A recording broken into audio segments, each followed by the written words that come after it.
దాహం దాహం దాహం మోహం మోహం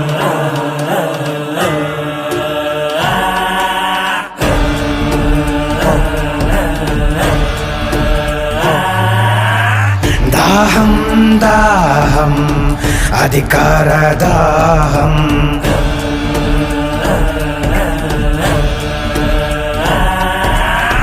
మోహం మోహం కుర్చీ మీద మోహం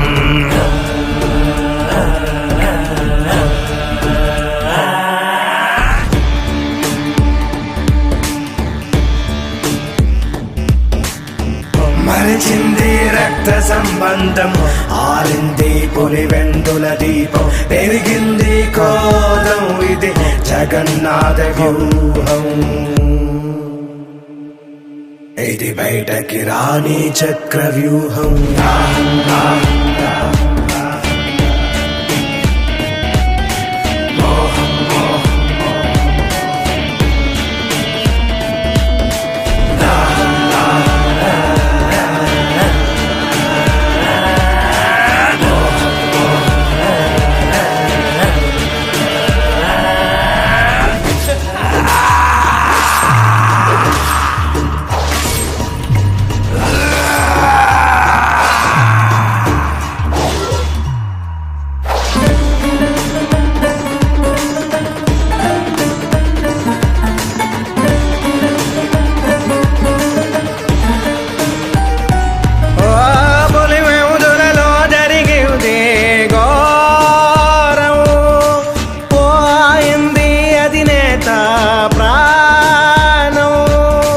రగిలే జగలా దాటాడు తీరం జగనే రణమై చేశాడు నేరం జరిగింది జగన్మోహన పట్టాభిషేకం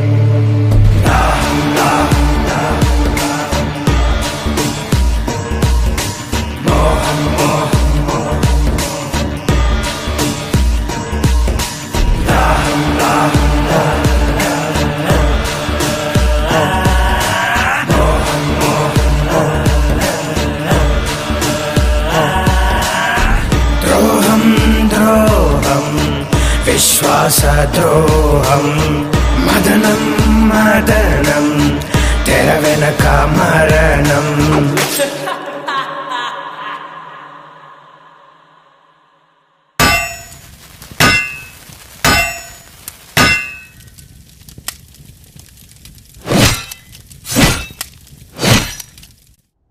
అనాదిగా వస్తున్న ఆచారం మనిషికి మనిషికి మధ్య ఉన్న సంబంధం ఆదిమానవుడి కాలంలో ఆకలి కోసం కడుపు నిండాక స్థలం కోసం బతకడం తెలిసాక ఎదగడం కోసం పేర్లు మారుతున్నా వాటిని పొందడానికి జరుగుతున్న సాంప్రదాయం పేరు మాత్రం యుద్ధం. ఓసారి రాయలసీమ ప్రాంతంలో జనం దైవ సమానంగా కొలిచే ఓ రాజు.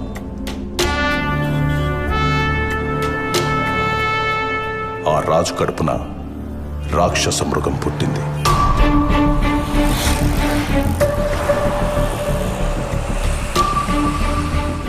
అది అధికార కాంక్షతో రగిలిపోతూ మంచి చెడు మర్చిపోయి తన మన భేదం లేకుండా మారణ హోమాన్ని తలపించే భీకర యుద్ధాన్ని సృష్టించి ఎదగడం ప్రారంభించింది. ఈ కథ మీకు అర్థం కావాలంటే ముందు మీకు పాత్రధారుల గురించి తెలియాలి. ఇది మన కథానాయకుడి వంశవృక్షం. ఎడుగూరి సందింటి ఫ్యామిలీ ట్రీ, అంటే YS family tree. YS Venkatreddy అనే పెద్ద మనిషికి 2 భార్యలు.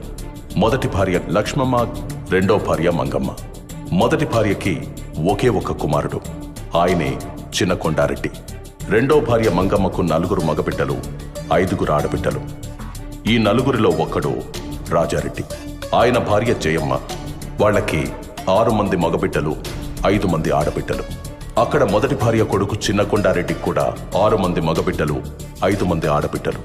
ఇప్పుడు మన కథకి సంబంధించినట్టు రాజారెడ్డి కొడుకుల్లో ఒకరు ఆంధ్రప్రదేశ్ గర్వం రాజశేఖర్ రెడ్డి, ఇంకొకరు ఆయన తమ్ముడు వైఎస్ వివేకానందరెడ్డి. అక్కడ చిన్న కొండారెడ్డి ఫ్యామిలీ నుంచి మన కథకి సంబంధించినట్టు ఆయన మగబిడ్డల్లో వైఎస్ భాస్కర్ రెడ్డి మరియు ఆడబిడ్డల్లో వైఎస్ సుగుణ. వీళ్ళిద్దరూ ఇంకో ఫ్యామిలీ నుంచి కుండమార్పిడి పెళ్లిళ్ళు చేసుకున్నారు. వైఎస్ భాస్కర్ రెడ్డి లక్ష్మమ్మకు పుట్టిన మగబిడ్డ వైఎస్ అవినాష్ రెడ్డి. అక్కడ వైఎస్ సుగుణ గంగిరెడ్డికి పుట్టిన ఆడబిడ్డ వైఎస్ భారతిరెడ్డి. ఇక్కడ మన అధినేత రాజశేఖర్ రెడ్డికి ఒక మగబిడ్డ, ఒక ఆడబిడ్డ. మగబిడ్డ పేరే వైఎస్ జగన్మోహన్ రెడ్డి, ఆడబిడ్డ పేరు వైఎస్ షర్మిల. ఆయన తమ్ముడు వైఎస్ వివేకానంద రెడ్డికి ఒక ఆడబిడ్డ, ఆమె పేరే వైఎస్ సునీత. వైఎస్ జగన్మోహన్ రెడ్డికి వైఎస్ భారతిరెడ్డినిచ్చి పెళ్లి చేశారు. వైఎస్ అవినాష్ రెడ్డి భారతికి మేనమామ కొడుకు. ఆయన రాజకీయ భవిష్యత్తు కోసం జరిగిన యుద్ధమే మన ఈ కథ.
నాయనా, నేను హైదరాబాద్ పోతుండాను.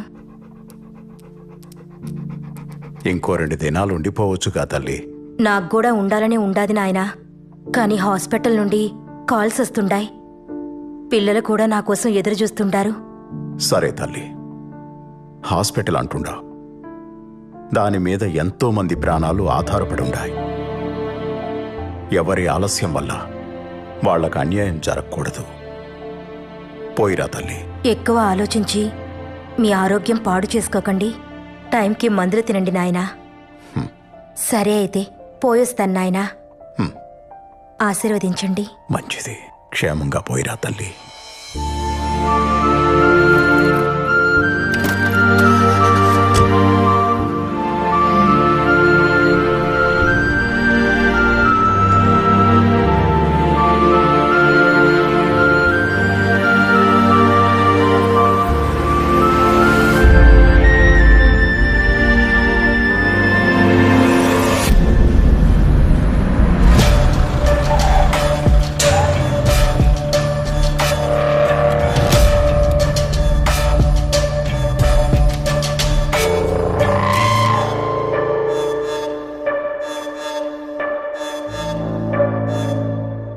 మీతో కొంచెం మాట్లాడాలొచ్చి నాయనా.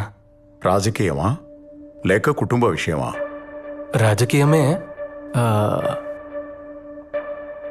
అమ్మా ఆడబిడ్డలు లోపలికి పోయి నాకు మాట్లాడుకుందామా? నన్నే వెళ్ళమని నేరుగా చెప్పొచ్చు కదా. నా గురించి వాళ్ళనెందుకు పంపించడం? నాది కూడా ఈ కుటుంబమే. నేను మీలో ఒకటేనని ఏనాడు అనుకోలేదు కదా. ఎప్పుడు వేరుగానే చూస్తారు, వేరుగానే మాట్లాడతారు. అంతా నా కర్మ.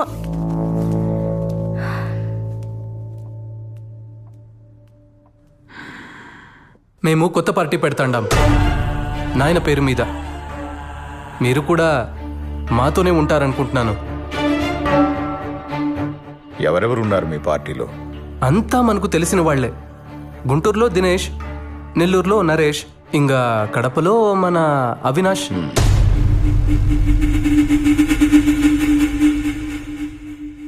పులివెందుల రాజకీయం రాజారెడ్డి కుటుంబానికి మాత్రమే. ఈడ ఇంకెవడూ అడుగు పెట్టడానికి వీల్లేదు.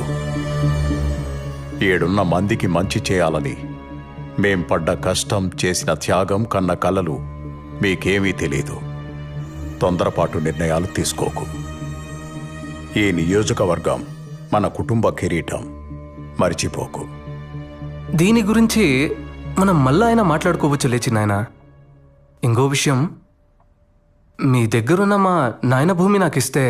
మీ నాయన భూమా? ఇద్దరం కలిసి అంతా సంపాదించుకున్నాం. నా అన్న, నేను వేరువేరని ఎప్పుడూ అనుకోలేదు. అన్న భూమి కొంత నా పేరు మీద ఉన్నట్టే నా దుడ్డు కూడా చాలా వరకు ఆయన దగ్గర ఉండిపోయి ఉండాది. అయితే ఎప్పుడొస్తుంది మా చేతికి ఆ భూమి? ఎవరెవరికి ఏమేం రాసివ్వాలి? షర్మిలకు, విజయమ్మకు ఏం రాసివ్వాలి? నీకేం రాసివ్వాలి చెప్పు. ఇప్పుడే రిజిస్ట్రార్ ఇంటికి పిలిపిద్దాం. అంటే అది ఇప్పుడే ఇచ్చేయమని కాదులే చిన్నాయనా, నువ్వింకా ఉండనివ్వున్నావుగా. మెల్లగా అన్ని చూసుకుందాంలే. మనం పెట్టే కొత్త పార్టీకి నువ్వే పెద్ద దిక్కుగా ఉండాలి చిన్నాయనా. మిగతా చిన్న చిన్న విషయాలు, సీట్లు ఎవరికివ్వాలి, ఎవరిని ఎక్కడ నిలబెట్టాలి అనేవన్నీ నేను చూసుకుంటాను. మరి తొందరలోనే మీటింగ్ పెట్టి అనౌన్స్ చేసేయమంటారా? మీ నాయనకు నాకు రాజకీయ భవిష్యత్ ఇచ్చింది కాంగ్రెస్ పార్టీ. ఆ పార్టీని వదిలి నేనెక్కడికి రాలేను. ఆవిడకి ఎదిరిళ్లే ముందు ఒక్కసారి ఆలోచించుకో. ఎందుకంటే నువ్వు ఎక్కడెక్కడ ఏమేం చేశావో మీ నాయన కన్నా ఆవిడికే బాగా తెలుసు. నీ గతంలో ఉండే ఒక్క పేజీని బయటికి లాగిందంటే నువ్వు కూర్చొని కలగంటున్నది మొత్తం తలకిందులైపోతుంది. మీరు చెప్పిన వాటికల్లా భయపడుతూ ఉంటే ఉండే చోటు నుండి ఒక్క అడుగు కూడా బయటకేయలేం. అన్నిటికీ తెగించే పార్టీ పెడతాండా. అండగా ఉండాలనుకుంటే రండి, లేదంటే వెళ్ళొస్తానండి.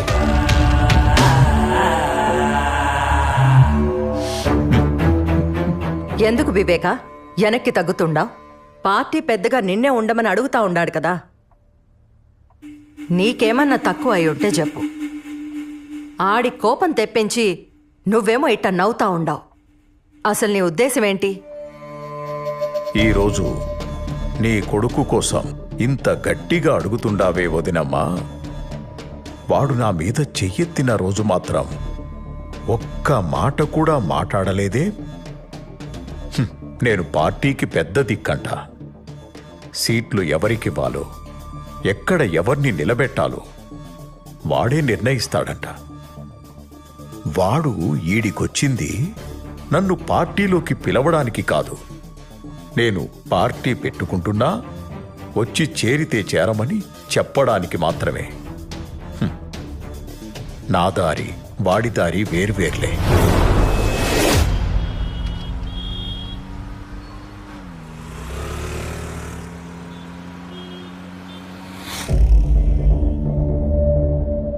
ఆయన నన్నలా లోపలికి పొమ్మంటుంటే నువ్వేం అనలేదే. మీరంతా ఒకటే కదా, నేనే పరాయిదాన్ని. మా వాళ్ల గురించి అన్నేసి మాటలు అంటుంటే కిక్కురు మనకుండా పక్కనే కూర్చున్నావు. అయినా నువ్వేమంటావులే, ఆయన కూడా మీ కుటుంబమే, మీ రక్తమే కదా. నేనే బయటదాన్ని. ఇవన్నీ పోనీ ఆస్తి రాసిస్తానంటే వద్దంటావేంటి? భారతి, అది నా ఆస్తి. నాకు తెలీదా ఎప్పుడు తీసుకోవాలో, ఎలా తీసుకోవాలో? ఆస్తిస్తాడంట అందరికీ కలిపి. అలా అయితే అమ్మ షర్మిలకు వాటాలు పోగా నాకు మిగిలేదేంది? అదిగాక నేను ఆస్తి గురించి అడుగుతా ఉంటే ఆయన నాన్న దగ్గర పెట్టిన దుడ్డు గురించి చెప్తున్నాడు. ఇట్టే ఇంకా ముందుకు పోతే మొదటికే మోసం వస్తుందని మధ్యలోనే ఆపేసిన్నాను. ఈ ఎలక్షన్లు అయిపోని అందరికీ లెక్కలు సక్కంగా చేస్తా. ఎవరిని ఎక్కడ పెట్టాలో అక్కడే పెడతా. బావా, నీ తెలివిని కనిపెట్టడం చాలా కష్టం.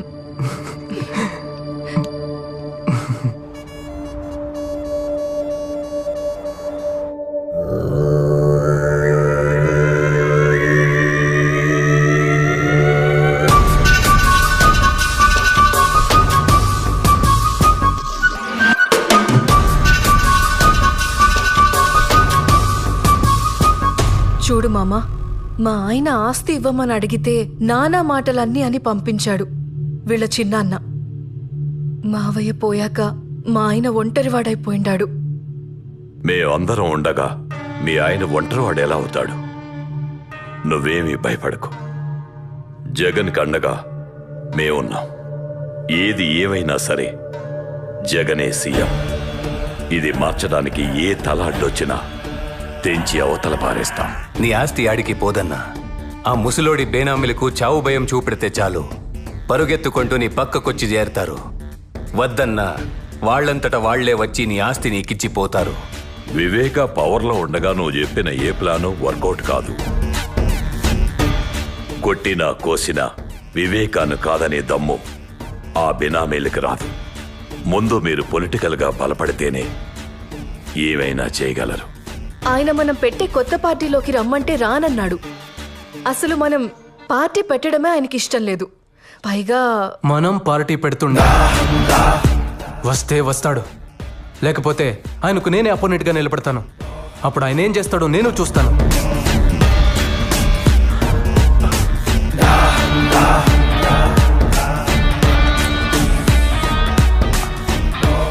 నువ్వు వివేకకి పోటీగా వెళ్తే అతనికి కోపం వస్తుంది. వివేక కోపం వాలికొన్న వరం లాంటిది. ఎదురుగా ఎవడున్నా సరే సగం బలం ఇట్టే లాగేసుకుంటాడు. జగనన్న ముందు వివేక ఎంత నాయనా? అయినా ఈ కడప రాజకీయం మనకేమైనా కొత్త? రాష్ట్ర రాజకీయానికి కడప రాజకీయానికి జింక పిల్లకి పెద్ద పులికి ఉన్నంత తేడా ఉంటాది. ఇది తెలియకే ఎంతో మంది నాయకులు చాలా తొందరగా చచ్చిపోయి ఉండారు. మన పెద్ద పులి రాజశేఖర్ రెడ్డి అంతటోడే. కడపలో నెగ్గాలంటే వివేక అవసరమై ఉండాడు. అది స్వయంగా ఆయనే ఒప్పుకున్నాడు. ఇప్పుడేం చేద్దామంటావు? ఏమి చేసినా విజయమే చేయాలా? మా ఆయన వల్లే కాలేదంటే ఆవిడెళ్ళి ఏం చేస్తుంది మామా? వివేకకి విజయం అంటే చాలా గౌరవం. ఆవిడ ఎలక్షన్లో నిలబడతాదంటే వివేక పోటీలో కూడా ఉండడు. దాహం దాహం అధికార దాహం. నియంతలా మారాలని ఒకడి రాజకీయ స్వార్థానికి సాయంగా దాన్ని మరింత బలంగా మార్చే దిశగా కొన్ని శక్తులు పనిచేయసాగాయి.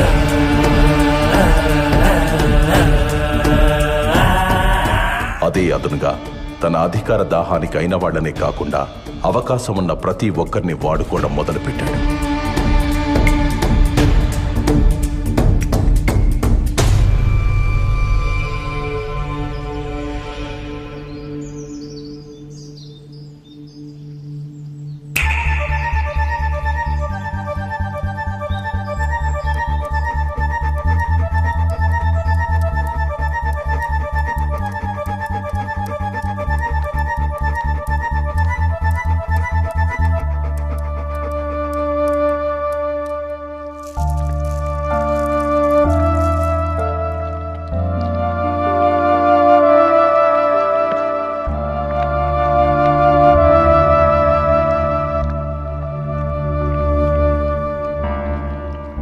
ఏంటి వదినమ్మా ఇలా సడన్ గా వచ్చారు? ఏదైనా మాట్లాడాలా? వివేక, ఆయన చనిపోయాక నువ్వు చాలా మారిపోయి ఉండావప్పా. ఆస్తి గురించి వస్తే కొడుక్కి షర్మిలకి నాకు సపరేట్గా ఇస్తానని చెప్పుండావు. జగన్ మనసు ఎంత బాధపడుండాదో తెలుసా? మాలో మాకే నువ్వు గొడవ పెట్టబోతుండావు. ఈరోజు నేను మీకో దుర్మార్గుడిలా కనిపిస్తుండానేమో, కానీ నా మాట మాత్రం మీరు మర్చిపోగాకండి. ఏదో ఒక రోజు మిమ్మల్ని ఇద్దరినీ ఆ జగన్ భారతి రోడ్డు మీద నిలబెడతారు.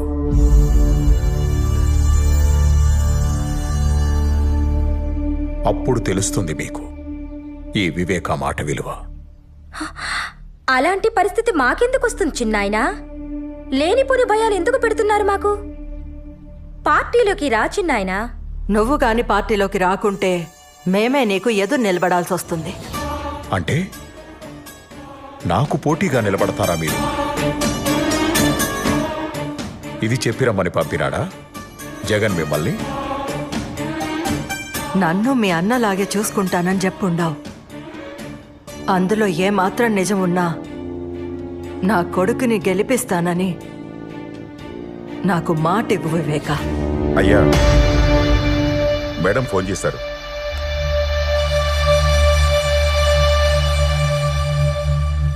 Hello madam. नमस्ते विवेक जी। आपने वादा किया था कि आप पार्टी के प्रति वफादार रहेंगे। इस वादे को निभाते हुए इस बार आपको कांग्रेस पार्टी के लिए पुलिवेंदला से चुनाव लड़नी होगी। अगर आप हमारे साथ खड़े रहोगे तो हमें बेहद खुशी होगी। विवेका जी, आप सुन रहे हो? विवेका जी, आप जैसा कहेंगे वैसा ही होगा मैडम। शुक्रिया। I promise you. I am going to contest in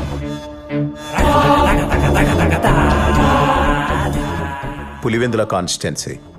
okay madam, thank you.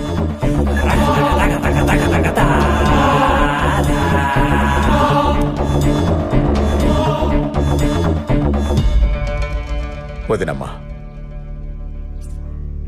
కాంగ్రెస్కి ఇచ్చిన మాట వెనక్కి తీసుకోలేను. అలాగని చనిపోయిన మా అన్న కుటుంబానికి అన్యాయం చేయలేను. నా ఇంటి గడప తొక్కి కన్నీటితో అడిగిన మీ మాటను కాదనలేను.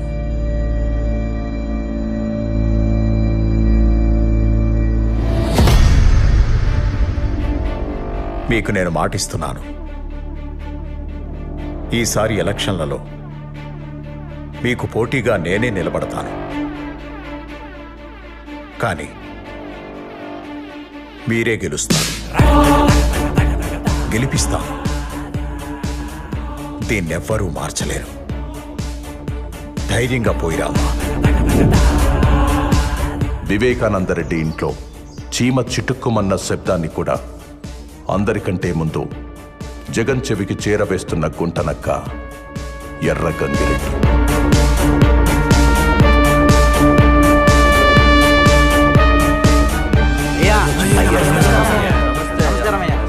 అయ్యా, మీరట కాలు మీద కాలేసుకొని కూర్చోండి.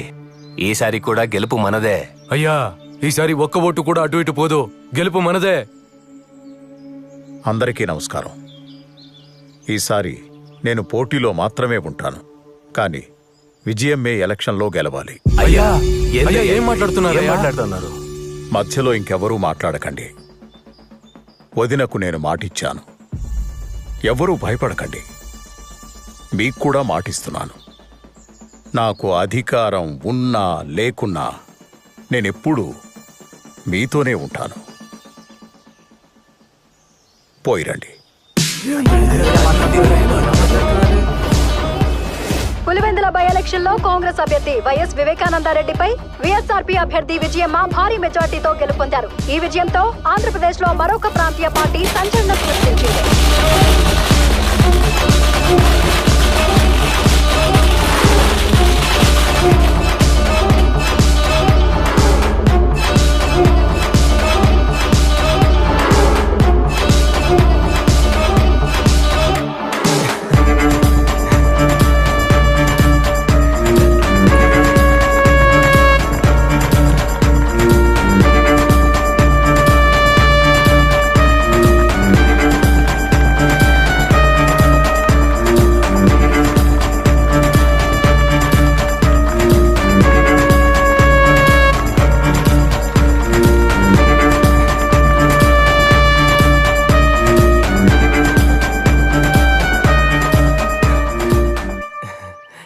మనం గెలిచిండా నాయన, చాలా సంతోషంగా ఉండదు. ఈ టైంలో మీ నాయన ఉంటే ఎంత బాగుండునో గదా. మీ నాయన పొగోడికి మాటిచ్చినా పొరపాటును కూడా మర్చిపోయి ఉండేవాడు కాదు. వివేక కూడా అచ్చం ఆయనలానే ఉండాడు. ఇచ్చిన మాట నిలబెట్టుకుండాడు. ఒకసారి పోయి మీ చిన్నాయన్ని పలకరించొద్దామా? దేనికి? ఏం అవసరం లేదు. నువ్వు గెలిచింది ఆయన మాట మీద కాదు, మా కష్టం మీద. నాకు పనుండది, పులివెందుల దాకా పోయేస్తా.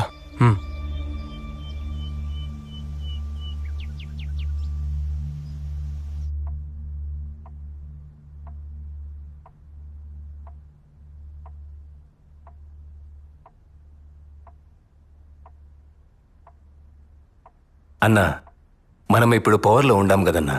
ఆ వివేక ఒంట్రోడయిండు. ఇప్పుడు వాళ్ళ పేనామిల్ని పిలిపించి ఆస్తి గురించి అడుగుదామా? వివేకాన్ని తక్కువ అంచనా వేస్తుండారు. మిమ్మల్ని గెలిపించాడు అంటే వాడు ఓడిపోయినట్టు కాదు. నాకు తెలిసినట్టు ఎమ్మెల్సీ ఎన్నికల్లో పోటీ చేస్తుండాడు. ఎమ్మెల్సీ ఎన్నికలు ఉంటాయని కూడా తెలియకుండానే రాజకీయాలకు వచ్చేసుండారా మీరిద్దరూ? ఉప ఎన్నికల్లో ఓడిపోయి డిపాజిట్ ను కాపాడుకున్న వైఎస్ వివేకానందరెడ్డిని వ్యవసాయ శాఖ మంత్రిని చేసిన ప్రభుత్వం గతంలో ఎమ్మెల్సీగా పనిచేసి పదవీ కాలం ముగియడంతో రాజీనామా చేసిన వైఎస్ వివేకానందరెడ్డిని ప్రభుత్వం మళ్లీ ఎమ్మెల్సీని చేసి వ్యవసాయ శాఖ మంత్రిని చేసింది.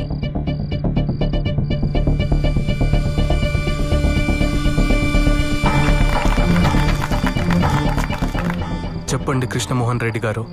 అన్నా, వివేకం ఉంటే మన పార్టీలోనైనా ఉండాలి, లేదా పవర్లో లేకుండాయినా ఉండాలి. మన పార్టీ గెలవనప్పుడు వాడు పవర్లో ఉంటే మనకు చాలా ఇబ్బంది అవుతుంది. ఆ ప్రశాంత్ కిషోర్కి ఫండ్స్ కూడా ఏర్పాటు చేయాలా. ముందు మనం చేయాల్సిన పనులు ఈ రెండు. దీని గురించి మీరు చాలా సీరియస్గా ఆలోచించాలి.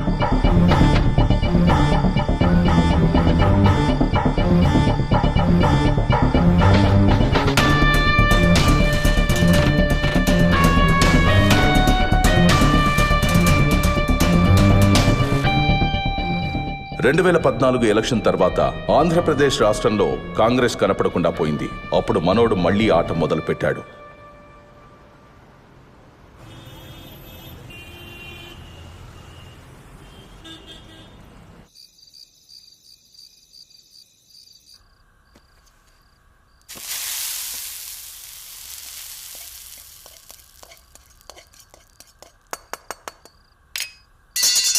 అయ్యో పెద్దమ్మా, ఇంట్లో ఇంతమంది పనివాళ్ళుండగా నువ్వెందుకు వంట చేస్తుండావు? ఇవిక్కడే వదిలే, నేను చేసి పెడతా, నువ్వు వెళ్ళు. దీంట్లో ఏముండదులే బిడ్డ, నాకు కూడా అప్పుడప్పుడు వంట చేయాలనిపిస్తూ ఉంటుంది. కానీ ఇంట్లో వంట చేయడానికి నాకు నో పర్మిషన్. వాళ్ళు చేసి పెట్టిందే తినాలి తప్ప నన్నెవ్వరు ఏం చేయనివ్వరు. ఇలా ఎప్పుడో ఒకసారే అవకాశం వస్తుంది. అలా వచ్చినప్పుడు మాత్రం అస్సలు వదులుకోకూడదు కదా. అవును, ఎట్టా ఉంటది మీ సోషల్ సర్వీస్? ఇప్పుడు కూడా అంతేనా? నాకు పేషెంట్ దొరక్కపోయినా పర్లేదు, కానీ ఎవరి ఆరోగ్యం పాడవకూడదని పరిగెడతానే ఉండవా? అంతే కదా. నా చేతిలో ఎంత చేయొచ్చో, నా వల్ల ఎంత అవుతుందో అంత చేస్తానంతే. నీకింకా చెయ్యాలనుంటే పవర్లో కూర్చుని చేయొచ్చు కదా. రాజకీయం ద్వారా అయితే రీచ్ ఎక్కువ ఉంటది. దానికి నాన్న ఉన్నారు కదా, నాకెందుకు అవన్నీ? మీ నాయనకి నువ్వన్నా చెప్పమ్మా. ఆయనతో జనాలకి ఎంత అవసరమో ఆయనకి రాజకీయం కూడా అంతే అవసరం. మేం చాలాసార్లు అడిగి చూసినాం, ఒక్కసారి కూడా మా మాట వినకపాయే. ఆ కాంగ్రెస్ పార్టీకే విధేయుణ్ణి అంటుంటాడు. ఇప్పుడు రాష్ట్రంలో కాంగ్రెస్ పార్టీ లేకుండా పోయింది. కనీసం ఇప్పటికైనా మాతో చేరమని చెప్పమ్మా.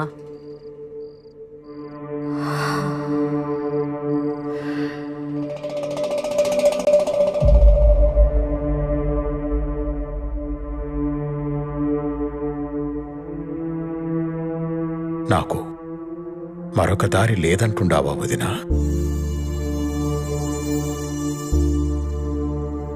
మనమిలా తలో పక్కా విడిపోయి అవమానం పాలు కావద్దంటాండాను.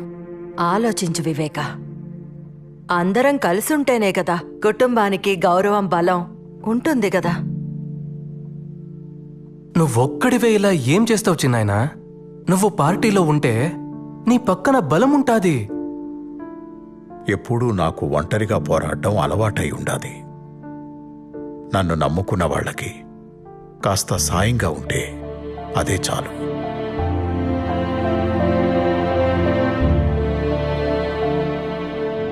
అమ్మా సునీత, నువ్వైనా చెప్పమ్మా మీ నాయనకి. ఎందుకంత మొండి పట్టు పట్టుకుని కూర్చుండావు నాయనా? వీళ్ళు తప్ప మనకెవరుండారు? ఏదైనా అందరూ కలిసే చేయండి, అది రాజకీయమైనా ఇంకేదైనా.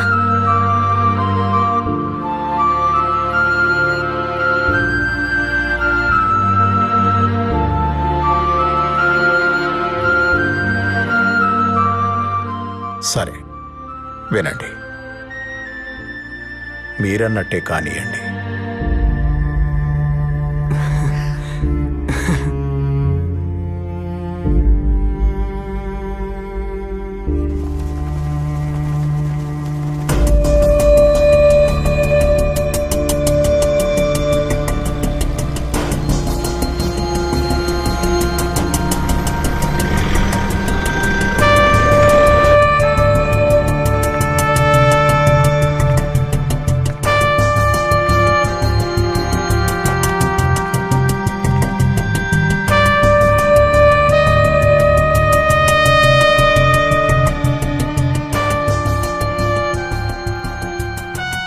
దేవుడి దయతో ఈరోజు వాతావరణం కూడా చల్లగా ఉంది. చక్కటి చిరునవ్వులతో ఆప్యాయతను చూపిస్తూ ప్రేమానురాగాలు పంచిపెడతా ఉన్న ప్రతి అక్కకు, ప్రతి చెల్లెమ్మకు, ప్రతి అవ్వకు, ప్రతి తాతకు, ప్రతి సోదరుడికి, ప్రతి స్నేహితుడికి ముందుగా 2 చేతులు జోడించి హృదయపూర్వకంగా కృతజ్ఞతలు తెలుపుకుంటా ఉన్నా.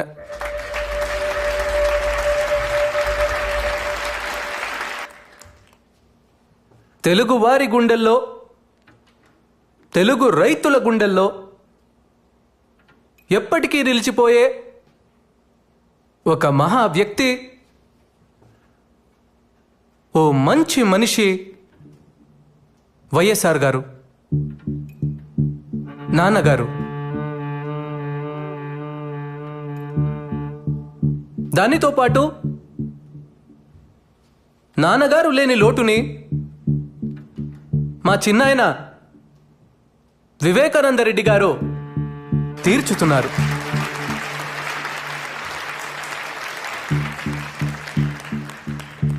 ఆయన మన పార్టీలో చేరడం వల్ల మనకు 1000 ఏనుగుల బలం వచ్చింది. ప్రజల ఆశీస్సులు, రైతన్నల ఆశీస్సులు, అక్క చెల్లెమ్మల ఆశీస్సులు ఎల్లప్పుడూ మన పార్టీకి ఉండాలంటే చిన్నాయన వివేకానందరెడ్డి గారి ఆశీర్వాదం మనకు చాలా అవసరం.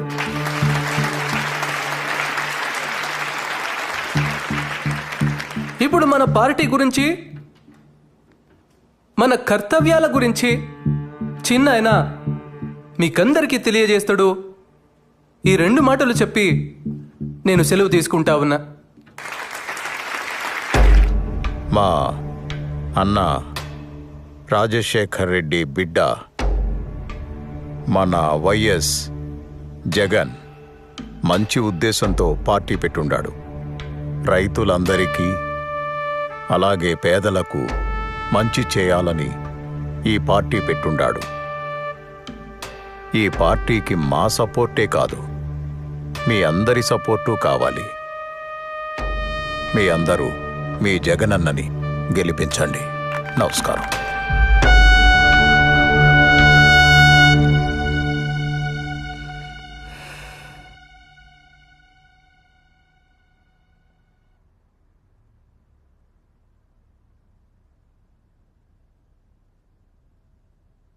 ఎమ్మెల్సీ ఎన్నికల్లో శివశంకర్ రెడ్డి నిలబెడదాం బావా. ఆయన మనకి ఎంతో సహాయం చేశారు కదా. బాబాయ్ నిలబెడుతున్నాడు కదా. ఆయన కోసం మనకు సాయం చేసిన వారిని మర్చిపోతామా? ఆయన మనకు విలువ ఇవ్వనప్పుడు వీళ్లే కదండి మన పక్కన నిలబడ్డారు. భారతి నీకు అసలు... సరే వదిలే భారతి. ఇప్పుడు అన్న ఎలా చెప్పితే అలా చేద్దామంతే. ఏదో సీటుకి ఆశపడి మిమ్మల్ని అడిగాం. దీనివల్ల అన్నకు బాధ అయితే మనకి సీట్ వద్దు. బాబాయిని ఇప్పుడు వద్దంటే అపోజిషన్కి వెళ్ళిపోతాడు. తర్వాత మన పక్కలో బల్లెమై కూర్చుంటాడు. ఇప్పుడే మన పరిస్థితి ఇలా ఉంటే ఇంకా ఆయన పవర్లో ఉంటే మన పరిస్థితి ఏందో ఆలోచించినారా? అయితే ఇప్పుడు ఏం చేద్దామంటావు? ఇంతకు ముందు వివేక వేసిన ప్లాన్ ఈసారి మనం వేద్దాం. ఆయన్ని ఎమ్మెల్సీగా నిలబెడదాం, కానీ గెలవడు. పవర్లో లేని వివేక కాన్ఫిడెన్స్ తగ్గిపోయి కామ్గా ఉంటాడు. తరువాత ఎలక్షన్స్లో మనం చేయాల్సింది చేద్దాం.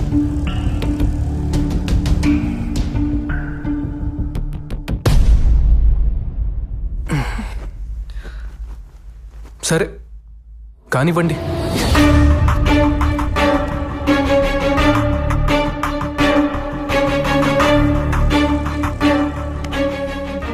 ఇలా ఈ ముగ్గురు కలిసి ఎమ్మెల్సీ ఎన్నికల్లో వివేకాన్ని ఓడించడానికి ఉన్న అన్ని ప్రయత్నాలు చేస్తూ సకల విధాలా కష్టపడి సమిష్టి కృషి చేశారు. చివరికి ఎమ్మెల్సీ ఎన్నికల్లో వైఎస్ వివేకానందరెడ్డి ఘోర పరాజయం పాలయ్యారు. జాతీయ రాజకీయాల్లో ఎంపీగా, రాష్ట్ర రాజకీయాల్లో మంత్రిగా పనిచేసిన ఓ రాజకీయ నిపుణుడు ఎమ్మెల్సీ ఎన్నికల్లో ఘోర పరాజయం పాలయ్యారు. తన వాళ్ల చేతుల్లోనే మోసపోయిన వైఎస్ వివేకానందరెడ్డి ఈ ఓటమితో ఆయన రాజకీయ జీవితానికి తెరపడుతుందా?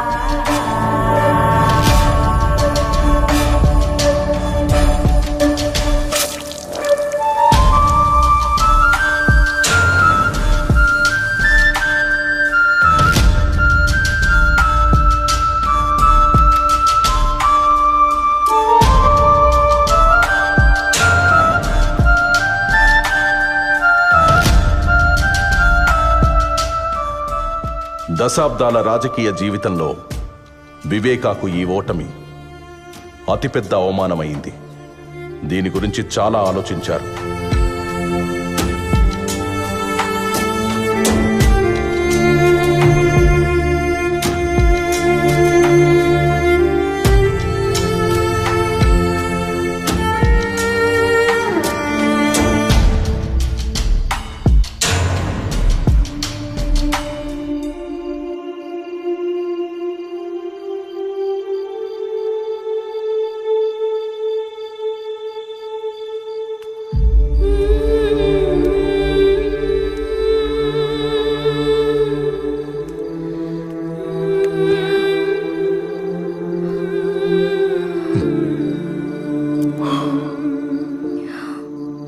బాగుండావా నా బంగారు తల్లి?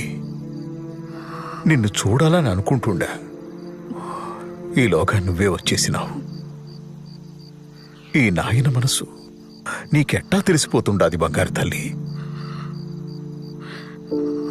నేను చెప్పడం వల్లేగా నువ్వు ఓడిపోయినావు. మన వాళ్లతో కలిసి ఉండమన్నానే కాని ఓడిపోమని కాదు నాయనా. ఎందుకో ఈ ఓటమిని చూడలేకపోతుండాను. అయ్యో పిచ్చి నా తల్లి, రాజకీయాల్లో ఓడిపోవడం గెలవడం సహజమే. ఇప్పుడు ఓడిపోయాను, ఇంకోసారి మళ్ళీ గెలుస్తాను. జనాల్లోకి పోయి తిరుగుతాను, ఎక్కడ తప్పు జరిగిందో తెలుసుకుంటాను. నీకోసం వచ్చే ఎన్నికల్లో తప్పకుండా గెలుస్తాను.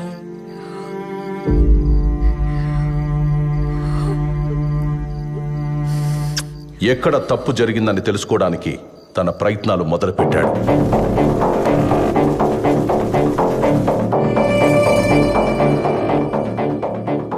తన ఇన్నేళ్ల రాజకీయ అనుభవంతో వివేక తన ఓటమికి కారణాలు కనుక్కున్నాడు.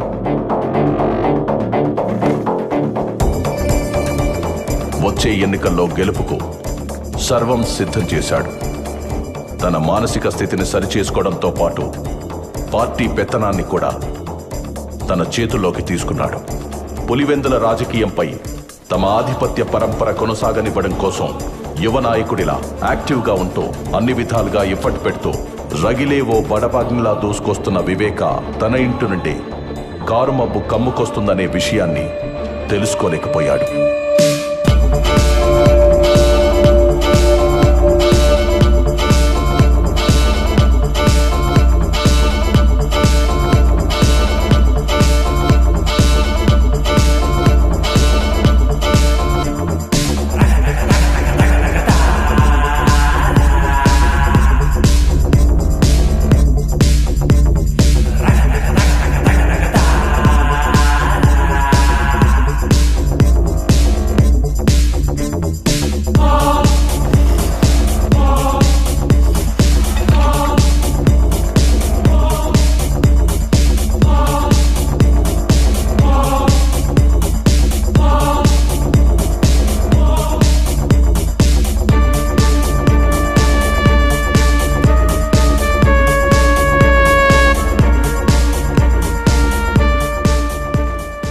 రోజులు గడుస్తున్న కొద్దీ పార్టీలో వివేకా చరిష్మా పెరిగి అది తన రాజకీయ భవిష్యత్తుపై ప్రభావం చూపుతుందనే భయం మొదలైంది.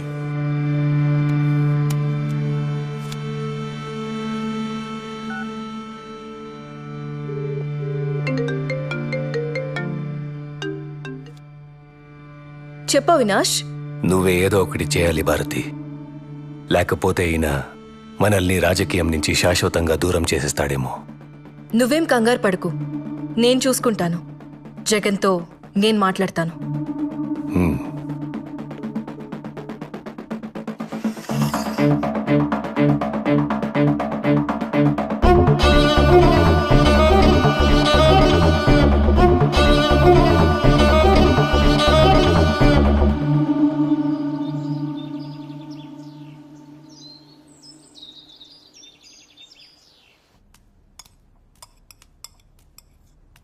మీతో కొంచెం మాట్లాడాలి చిన్నమామ. రాజకీయమా లేక కుటుంబ విషయమా? ఈ కుటుంబానికి రెండు ఒకటే గదా. ఎందుకు చిన్నమామ నేనంటే అంత కోపం మీకు? నేనేం పాపం చేశాను? ఒక్కసారైనా నన్ను ఈ కుటుంబంలో మనిషిగా చూసారా? షర్మిలమ్మ, నేను, సునీత కలిసే పెరిగాం కదా. షర్మిలమ్మను హైలైట్ చేసి మెచ్చుకున్నట్లు, గౌరవించినట్టు ఎప్పుడైనా నా గురించి ఒక్క మంచి మాట అన్నారా? షర్మిలమ్మను ఎవ్వరూ ఊరికే హైలైట్ చేయడం లేదమ్మా. మీ ఆయన వెళ్ళి జైల్లో కూర్చుంటే షర్మిలమ్మ ఆడబిడ్డైనా వెళ్ళి పాదయాత్ర చేసింది. ఎండకు వానకు జనాల్లో కలిసి తిరిగింది. ఎంతో కష్టపడింది. అందుకే అంత మంచి పేరు సంపాదించుకుంది. పోనీ నువ్వు చేయలేకపోయావా పాదయాత్ర? అప్పుడు అందరూ నిన్నే హైలైట్ చేసి మాట్లాడుకునేవారు. అవన్నీ నా వల్ల అవ్వలేండి గాని మా వాళ్లకు అదే అవినాష్కి ఎంపీ సీట్ అడిగితే ఎందుకంత స్వార్థంగా వద్దంటుండారు? ఏమ్మా, షర్మిలమ్మ పడ్డ కష్టానికి ఏదో మా వంతు సహాయంగా చిన్న ఎంపీ టికెట్ ఇచ్చి సరిపెడదామనుకుంటుండా. ఆమె చేసిన దానికి ఆ సీటు కూడా తక్కువే. తను తలుచుకుంటే ఒక మంచి నాయకురాలవుతుంది. ఒక ఆడబిడ్డకి ఇచ్చిన సీటు తీసుకెళ్లి మీ భాస్కర్ రెడ్డి కుటుంబానికి ఇవ్వమని వంత పాడుతున్నావే, సిగ్గుగా లేదమ్మా నీకు? సరే, నేను వెళ్తున్నాను. మీరు భోజనం చేసి కడుపు నింపుకునే రండి. మీరెప్పుడు నన్ను ఒప్పుకోరు. షర్మిలమ్మ కడప ఎంపీ ఏంది? నేను మీకు ముందే చెప్పుండాను, పులివెందుల రాజకీయాలు రాజారెడ్డి కుటుంబానివి మాత్రమే. ఆ అవినాష్ని జమ్మల మడుగులో నిలబడమను నేనే క్యాంపెయిన్ చేసి గెలిపించుకుంటాను.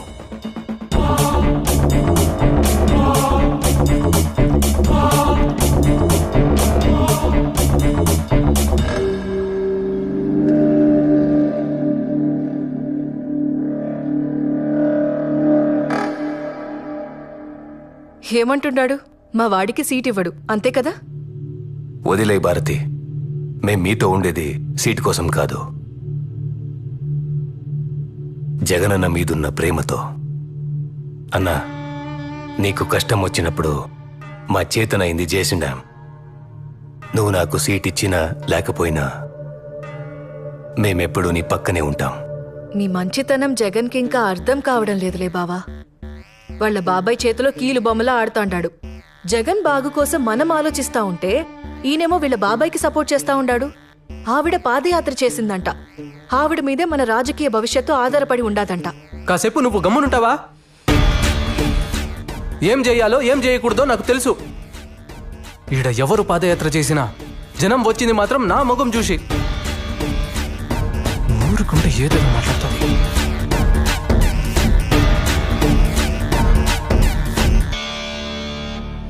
ఎలా ఉన్నారు చిన్నాయన? సడన్ గా పిలిచినారు? షర్మిలమ్మ, కడప ఎంపీగా నువ్వే నిలబడుతుంటావు. చిన్నాయన, అన్న చెప్పారు కదా ఆ సీటుని అవినాష్కి ఇస్తున్నారని. మరి నీ సంగతి ఏంటి తల్లి? నాదేముంది, మనది పార్టీ, మనది జెండా. అయినా అన్న ఇప్పుడు నాకేం తక్కువ చేస్తుండాడు? అది కాదు తల్లి, పార్టీ మనదనుకోవడం వేరు, పార్టీ పవర్లో మనం ఉండడం వేరు తల్లి. నాకేం తెలుసు చిన్నాయన ఈ రాజకీయాలన్నీ. నీకేమీ తెలియకుండానే పాదయాత్ర చేసినావా? జైల్లో ఉన్న మీ అన్నని జనాలు నమ్మేటట్టు చేసినావా? వాడి మీద పడ్డ మచ్చని చెడ్డ పేరుని పోయేలా చేసినావా?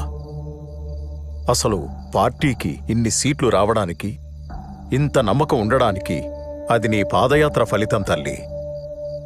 నా అన్న రాజశేఖర్ రెడ్డి బిడ్డగా జనం వాడిని చూడడం. పాదయాత్ర ఎవరు చేసినా జనం వచ్చింది మాత్రం వాడి మొహం చూసనుకుంటున్నాడు. ఎప్పటికైనా వాడికి సరిపోటి నువ్వే తల్లి. నీకు రాజకీయం తెలియకే, అది నీ రక్తంలోనే ఉండాది. మనం అనుకుని నిలబడతాననుకుంటే అన్న బాధపడతాడు చిన్నాయన. అన్న నుంచి ఈ మాట వస్తే ఖచ్చితంగా నిలబడతాను. షర్మిలమ్మ, నేను బతికుండగా నీకో దారి చూపాలనుకుంటున్నాను. మీ నాయనకు కూడా తెలుసు జగన్ ఎలాంటివాడో. అందుకే వాణ్ణి ఎక్కడ ఉంచాలో అక్కడే ఉంచాడు. అది నీకు తెలిసేపాటికి నేను ఉంటానో లేదో తెలీదు. అన్నీ నీకు అర్థం కావలసిన టైంకి అర్థమవుతాయి. ఇప్పుడు నా మాటకు నువ్వెదురు చెప్పకుండా కడపకు ఎంపీగా నామినేషన్ వేయడానికి నువ్వు సిద్ధంగా ఉండు తల్లి.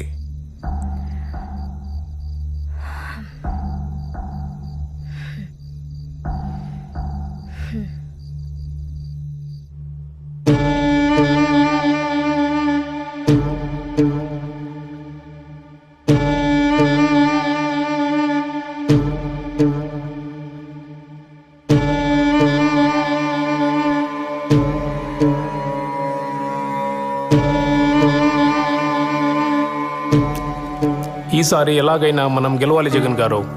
ఏదో ఒకటి చేయండి. మన కోడి కత్తి ప్లాన్ కూడా వర్కౌట్ అవ్వలేదు.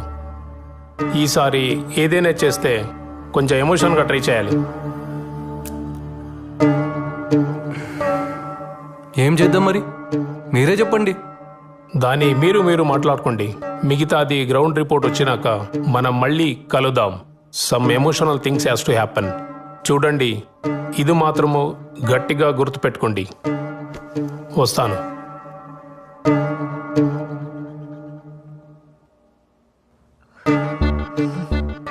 పార్టీ నీది, పెత్తనం ఆయనది. నీకింకెలా చెప్తే అర్థమవుతుందో కూడా నాకు తెలియడం లేదు.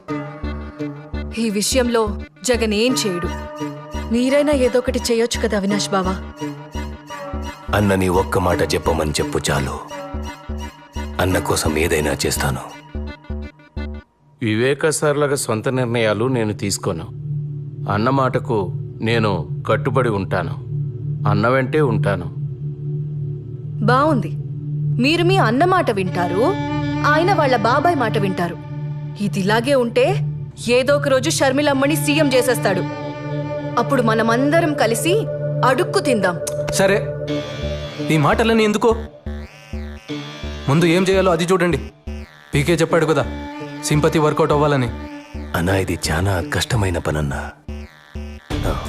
నీకోసం ఎంత కష్టమైనా భరిస్తాను, కానీ అడ్డుంది పెద్ద నీడ. ఇంతకంటే పెద్ద నీడల్నే. చూడు, నీకు కావలసిన సపోర్ట్, ఇన్ఫ్లుయెన్స్ నేను చూసుకుంటాను. నువ్వేం చేయాలనుకున్నావో చేసేయి. సరే అన్నా, అయితే మనకున్న అడ్డుని శాశ్వతంగా తొలగించేస్తానన్నా.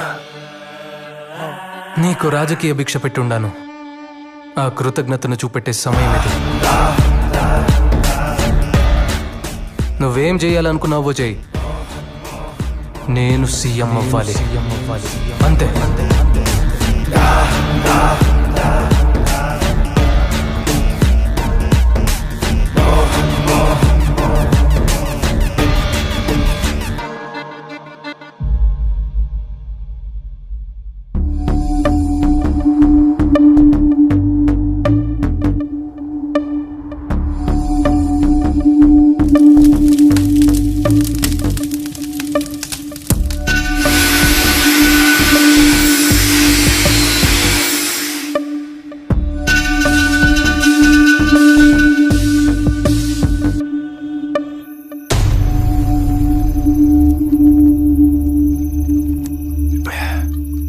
దస్తగిరి అంతా రెడీ కదా? ఎంత తాగుతా ఉన్నా భయం పోవడం లేదన్నా. నిండా మునిగినాక శైలేంద్ర ఇంత దూరం వచ్చినాక తిరిగి వెనక్కి తగ్గుతావా ఏంది? అన్నా అస్సలు మొత్తం ప్లానింగ్ లో నా పేరుని నీ కాడికి తెచ్చినోడు ఎవడన్నా?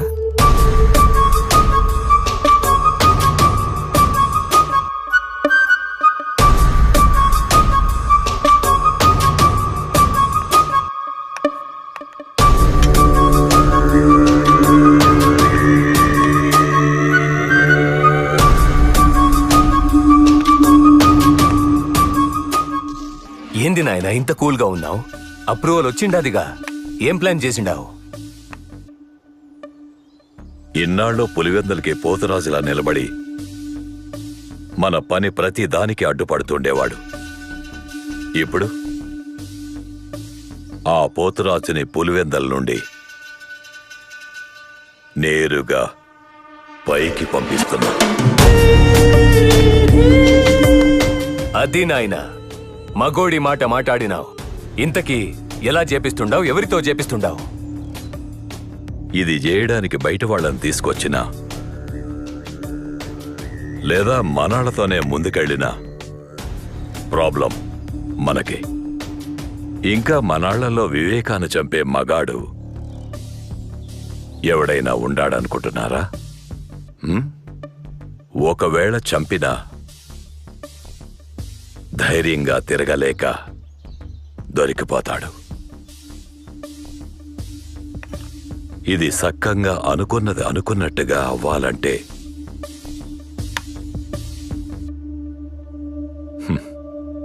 కొందరు వల్లే అయితాది. ఆ కొందరు ఎవరు నాయనా?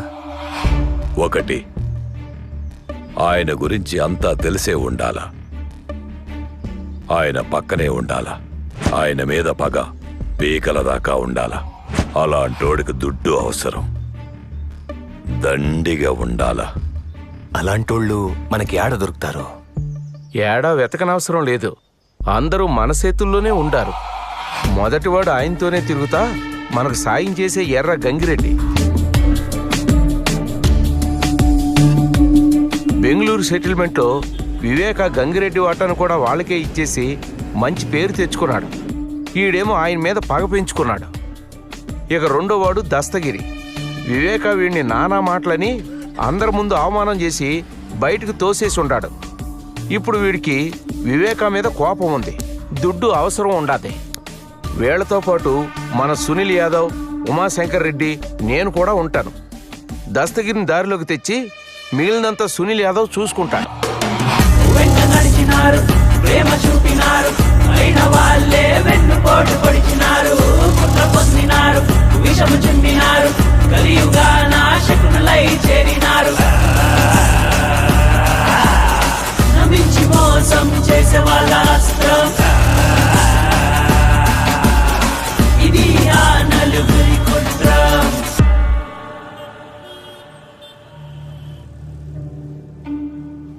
ఈ నాయాళ్ళలో పట్టాలు నన్ను వదిలేటట్లేరుగా. వీళ్ళందరికీ పిచ్చి పట్టు ఉండదో ఏమో.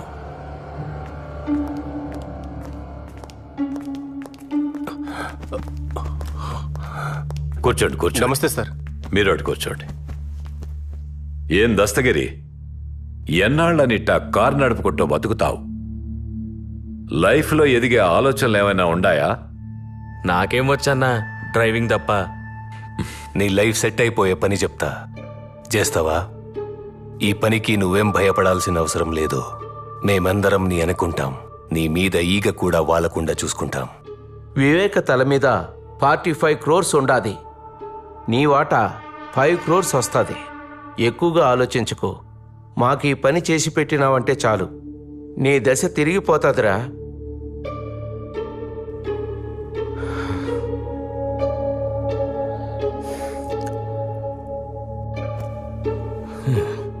పిచ్చిగారి పట్టినదో ఏమేమో మాట్లాడుతున్నాడు.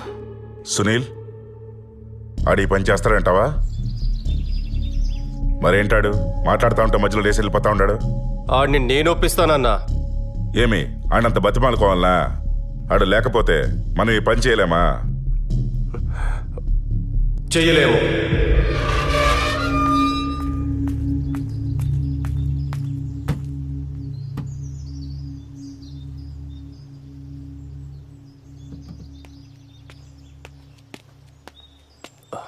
ఏం దస్తగిరి మాట్లాడుతుంటే అలా మధ్యలో వదిలేసి వచ్చేసుండవు? లేకపోతే ఏందన్నా పొద్దున ఇంటికి తీసుకొచ్చుండవు. ఆ ఫ్యామిలీ పేరు చెప్తేనే ఉచ్చబోసుకుంటారు వీళ్ళు. వాళ్ళని చంపే సీన్ వీళ్ళకెక్కడదన్నా. పైగా 45 కోట్లంట. వీళ్ళకంత సీన్ లేదన్నా. ఇవన్నీ అయ్యే పని కాదు గాని నే పోతాండా, నువ్వు. సరే, అవుతుందో లేదో నువ్వే చూద్దు గాని రేపు పెళ్లిపేట దగ్గరికి రా.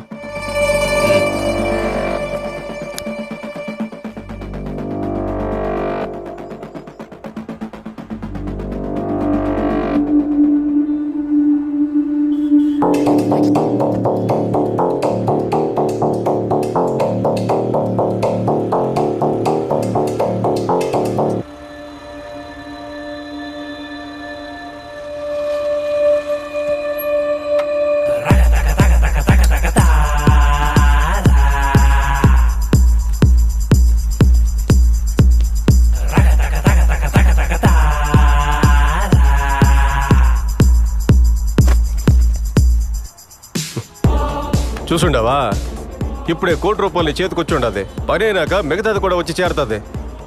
అందులో ఒక 25 లక్షలు నాకు ఇవ్వు, మెల్లగా నీకు తిరిగి ఇచ్చేస్తాను. సరే అన్నా, మీరెట్లా చెప్తే అట్లా. అదృష్టం అంటే ఇదేరా. నిన్నటి దాకా నేను పోస్తే గానీ నువ్వు మందు తాగేటోడివి కాదు. ఈ రోజు నాకే అప్పిచ్చే స్థాయికి వచ్చేసినావు. లైఫ్ లో ఎదగాలంటే అప్పుడప్పుడు ఇట్లాంటి రిస్క్ తీసుకోవాలబ్బా. ఇప్పుడు చెప్పు, వాళ్ళకంత సీన్ ఉండదో లేదో? అన్నా, ఈ పని నేను ధైర్యంగా చేయాలంటే ముందు నాకెందులో ఆ మెయిన్ హెడ్ ఉండాడో లేదో నాకు తెలియాలి. అది కూడా చూద్దు గానీ రెడీగా ఉండవు. సరే పద.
మనం రాజకీయంలో బలపడాలంటే అందరితో పాటు బాగుండాలి.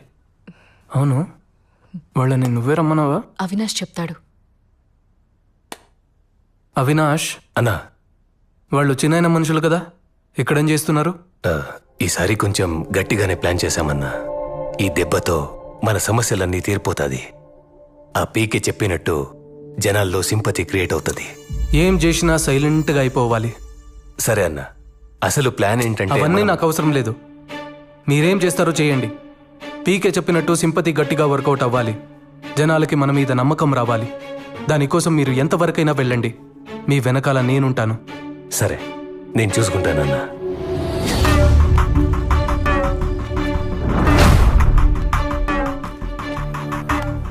ఏంటయ్యా దస్తగిరి, ఎప్పటికైనా నమ్ముతుంటావా? ఈ పని చేస్తావా? చేస్తానన్నా, నేనే చేస్తాను. అన్నా, నేను మిమ్మల్ని గట్టిగా నమ్ముతా ఉంటానన్నా. ఈ పని నేనే చేస్తానన్నా. అన్నా, వెళ్దామా అన్నా? ఆడ మనకడ్డు ఎవడు లేడు కదా. నైట్ వాచ్మెన్ లేడు, వాని భార్య లేదు. అన్నా, ఆ రంగయ్య గాడేమో ఉట్టి విరికోడు. ఆఖరికి వాడి కుక్క కూడా లేదు. కుక్క అంటే గుర్తొచ్చుండాది. దాన్ని ఎలా చంపేసినారన్నా?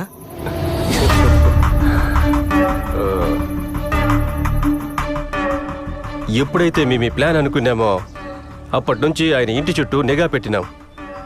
అప్పుడు మాకు అర్థమైంది ఏంటంటే ఆయన కోసం ప్యానం ఇచ్చే ఒక పవర్ఫుల్ కుక్క ఉందనే.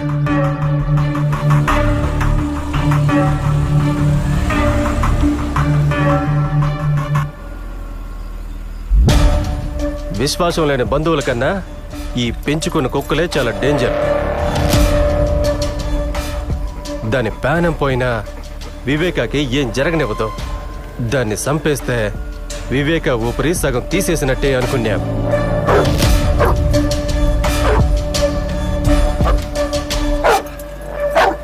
రాజు, ఏంట్రా, ఏమైంది నీకు?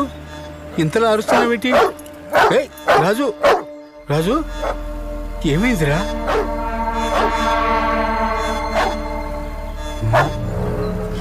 వెళ్ళింది ఇంటి చుట్టూ ఎన్నిసార్లు తిరుగుతూ అంటారు? వీళ్ళ వాకం చూస్తే ఇది తేడాగా ఉండదు. చూడ్డానికి దొంగల్లా కనిపిస్తున్నారే. అరే రాజు, ఎక్కడికి పోతున్నావురా? రాజు ఆగు.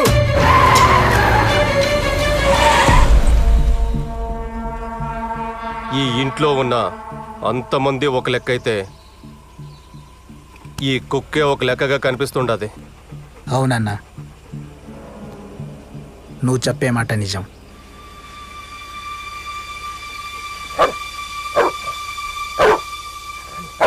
అన్నా, ఇదే కరెక్ట్ టైం అన్నా. బండి ఎక్కించాయి, చంపేయన్నా, చంపేయ్.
కుక్క పోగానే వివేక్ కుడి భుజం పోయినంత బాధపడుంటాడన్నా.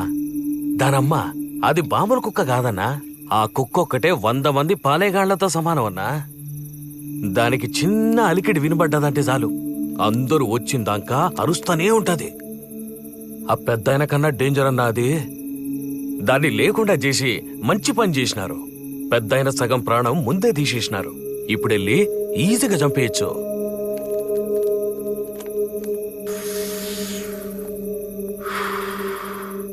వేయడానికి గొడ్డలి మాత్రం మంచి తెచ్చుండవరా.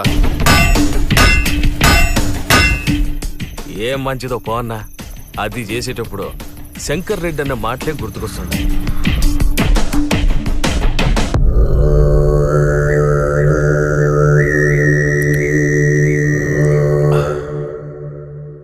మీరు చేసేది సైలెంట్గా అయిపోవాలా? ఎక్కువ యాగి చేయకుండా ముందు ముఖం మీద తలగడ పెట్టి ఊపిరి ఆపేయండి. సునీల్ అన్న, అనుకున్నది పక్కాగా చేసి రండి. మధ్యలో ఆపేసి మాత్రం రాకండి. అన్నీ 1కి 2 సార్లు చెక్ చేసుకున్నాకే దిగండి. ఈ దెబ్బతో అయిపోవాలి వాడు. నేనంతా చూసుకుంటానన్నా. దస్తగిరి, నాకు గొడ్డలి కావాలప్పా. కొత్త చేయించాలా అన్న? ఏంది చేయించేది? ఈ చుట్టుపక్కల ఎక్కడ మనం ఏం చేసినా వెంటనే వివేకాకు ఫోన్ వెళ్ళిపోతుంది. ఊరికే భయపడమాకు శంకర్ రెడ్డి అన్న. ఏది ఏమైనా నేను చూసుకుంటా. లేదన్నా, శంకర్ రెడ్డి అని చెప్పింది నిజమే. ఈ ఏరియాలో సీమ సిట్టుకుమన్నా ఆ పెద్దానికి తెలిసిపోతుంది.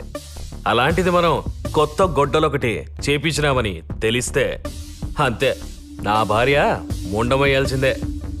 ఏం దస్తగిరే, నువ్వు కూడా భయపడుతున్నావేమి? భయం కాదన్నా, నీకింకా వివేక్ గురించి పూర్తిగా తెలిసినట్లేదు.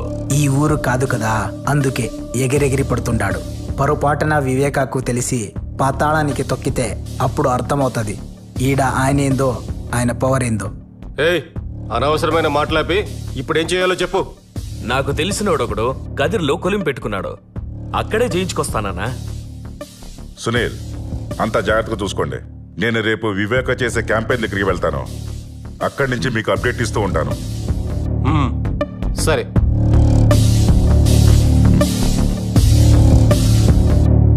Cheers.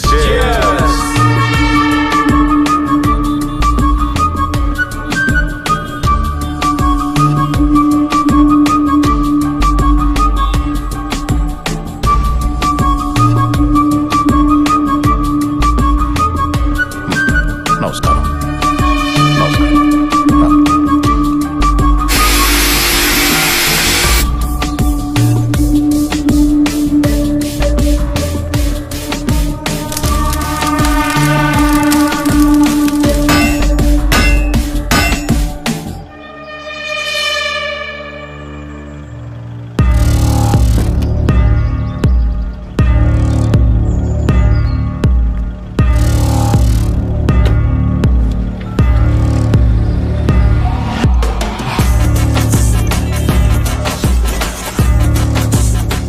హలో సునీల్, వివేక ఇప్పుడే బయలుదేరినాడు క్యాంపెయిన్ నుంచి. ఓకే, ఇక్కడంతా నేను చూసుకుంటా.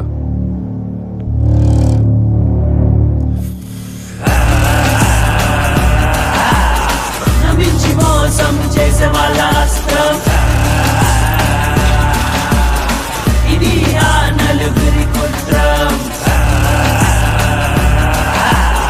నమ్మించి మోసం చేసే వాళ్ళ అస్త్రం ఇది ఆ నలుగురి కుట్రం. వెంట నడిచినారు, ప్రేమ చూపినారు, అయిన వాళ్ళే వెన్నుపోటు పొడిచినారు. కుట్ర పొందినారు, విషము చిందినారు, కలియుగా నాశకునులై చేరినారు.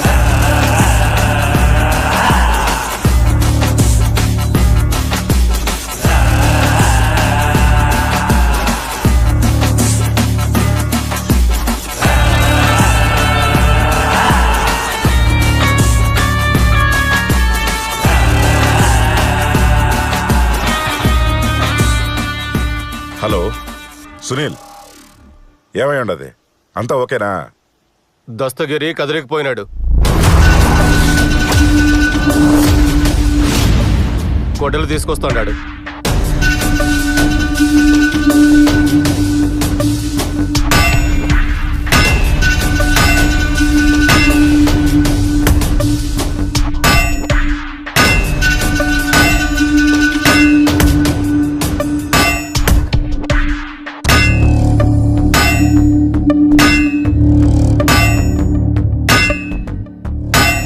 ఇప్పుడు ఎలాంటివేంది?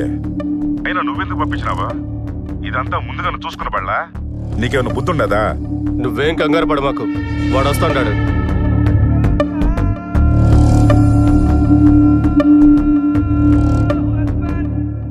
నువ్వు వాడు అప్డేట్ ఇస్తే చాలు. అది కాదు సునీల్. ఛ!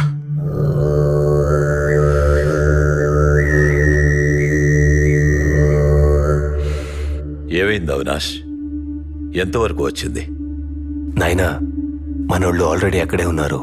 మనం కాసేపు కామ్గా వెయిట్ చేస్తే వాళ్ళ పని వాళ్ళు చేసుకొని వస్తారు. మీరు రిలాక్స్గా ఉండండి. ఇంతకీ అన్న ఏమంటున్నాడు? నవీన్ ఫోన్కి అప్డేట్స్ ఇవ్వమన్నాడు. జాగ్రత్తగా మెదడు వాడండి. ఏం చేసినా ఊరికే ఒకదానికొకటి చేసుకొని నెత్తి మీదేసుకోబాకండి. నాయనా, ముందు నువ్వు రిలాక్స్గా ఉండు. మిగతాదంతా నేను చూసుకుంటాను. ఊరికి నువ్వు భయపడి నన్ను భయపెట్టు మాకు.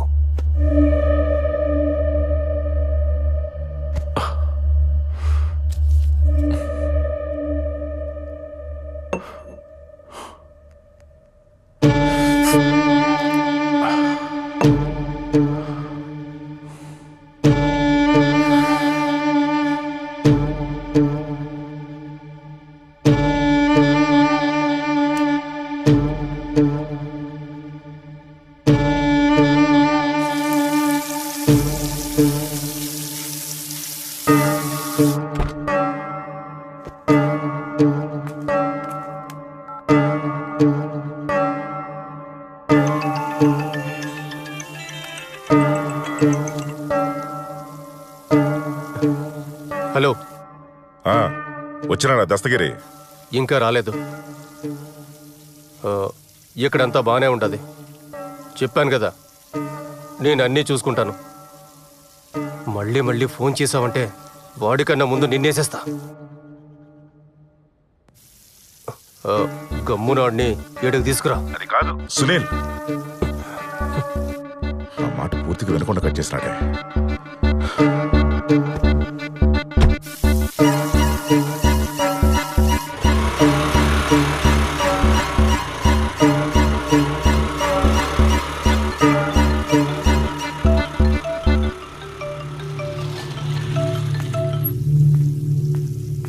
ఏం దత్తుగిరి, ఫోన్ చేస్తా ఉంటే తీయడం లేదంటబ్బా. అన్నా డ్రైవింగ్లో ఉన్నానన్నా, టెన్షన్ అవుతా ఉంది. టెన్షన్ దేనికబ్బా? ఇంతకీ తెచ్చినావా లేదా? తెచ్చినానన్నా, బండిలో ఉండాది. సరే తొందరగా రా, పోయి మంత తాగుదాం. సరే అన్నా, వస్తాను. వీడేంటి ఇక్కడ? మళ్ళీ ఈ ఇంటి చుట్టే తిరుగుతా ఉంటాడు. మొన్న వచ్చినప్పుడు కుక్క చచ్చిపోయింది. వీళ్ళంతా మళ్ళీ తిరుగుతున్నారంటే ఇంకేం ఘోరం జరగబోతాండాదో. ఈ విషయం అయ్యగారికి చెప్పాలి. ఆయన్ని ఎలాగైనా ఒప్పించి హైదరాబాద్కి పంపించాలి. అంత రెడీగా ఉండదన్నా, ఆ వివేక్ రావడమే ఆలస్యం.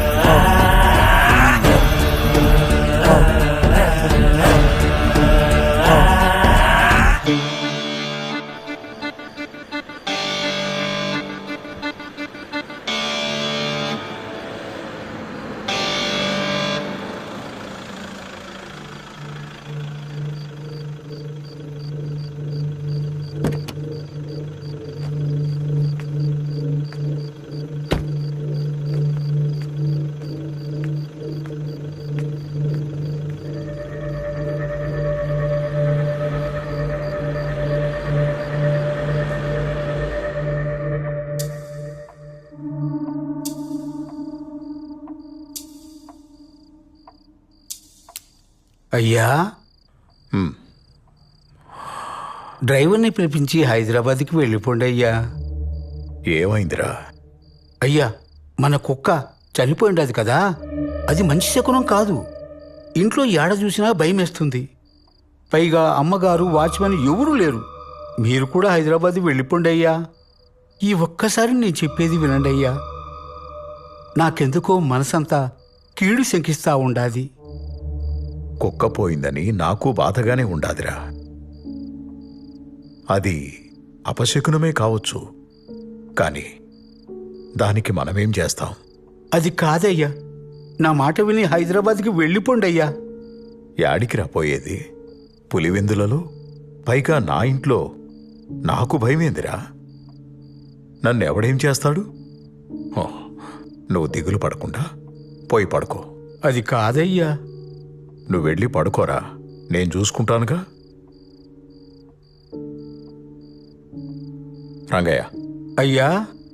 ఆ తలుపు తెరిచిపెట్టుండు, గంగిరెడ్డి వస్తా అన్నాడు. గంగిరెడ్డా? ఇప్పుడా? ఈ టైంలో గంగిరెడ్డితో పనేందయ్యా? ఏంటి రంగయ్య, ఈరోజు ఎంత మాట్లాడుతుండావు? ఆ గంగిరెడ్డికి ఏదో పని ఉండాదంట, మాట్లాడడానికి వస్తుండాళ్లే. అయ్యా, గంగిరెడ్డిని రేపు రమ్మని చెప్పండి అయ్యా. ఈరోజు ఇంటికి పొమ్మనండి. నువ్వు ఆలోచించకుండా తలుపు తెరిచిపెట్టి వెళ్ళి పడుకో. నాకేం భయం లేదులే, నేను చూసుకుంటానని చెప్తా ఉండా కదా. పో. సరేనయ్యా.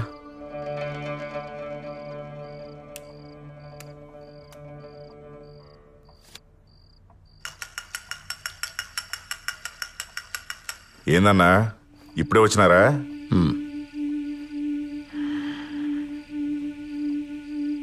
కూర్చో. ఏంది గంగిరెడ్డి, అర్జెంటుగా మాట్లాడాలన్నావు? చెప్తానన్నా.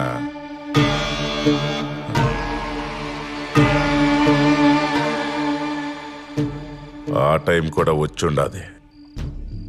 దేని గురించి మాట్లాడాలి గంగిరెడ్డి? మీ గురించే బాధపడతాండన్నా. నా గురించా? నా గురించి ఎందుకు రెడ్డి? పాపం, ఇంట్లో నువ్వు ఒక్కడివే ఉండవు, కనీసం సెక్యూరిటీ కూడా పెట్టుకోలేదే. కాస్త జాగ్రత్తగా ఉండబాళ్ళా? ఎప్పుడేం జరుగుతుందో చెప్పలేం కదన్నా. నాకు సెక్యూరిటీ దేనికి రెడ్డి? నాకు ఆపద తలపెట్టే ధైర్యం ఎవడుకుండాది పులివెందుల్లో. అది కరెక్టే అన్న. మీరు పొద్దున్నుంచి క్యాంపెయిన్ చేసి అలసిపోయి ఉంటారు. మీరు పోయి స్నానం అది చేసి రండి. నేను ఏడ్నే ఉంటాను, తర్వాత మాట్లాడుకుందాం. సరే, ఏడ్నే ఉండు, వస్తాను.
గంగిరెడ్డి,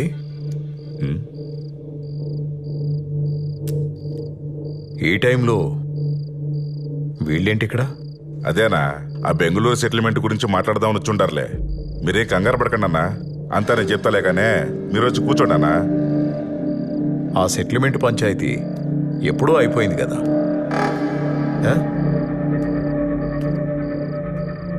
ఇంకేముంది మాట్లాడనీకి? ఉన్నాయన్నా, చాలా ఉన్నాయి మాట్లాడనీకి. నా వాటా డబ్బుల గురించి అడుగుదామని. ఆ సెటిల్మెంటు డబ్బులు వస్తాయని స్వార్థంతో చేసింది కాదు గంగిరెడ్డి. ఇచ్చిన మాట కోసం చేసి పెట్టింది. దాని నుండి ఒక్క పైసా కూడా నేను ఆశించలేదబ్బా.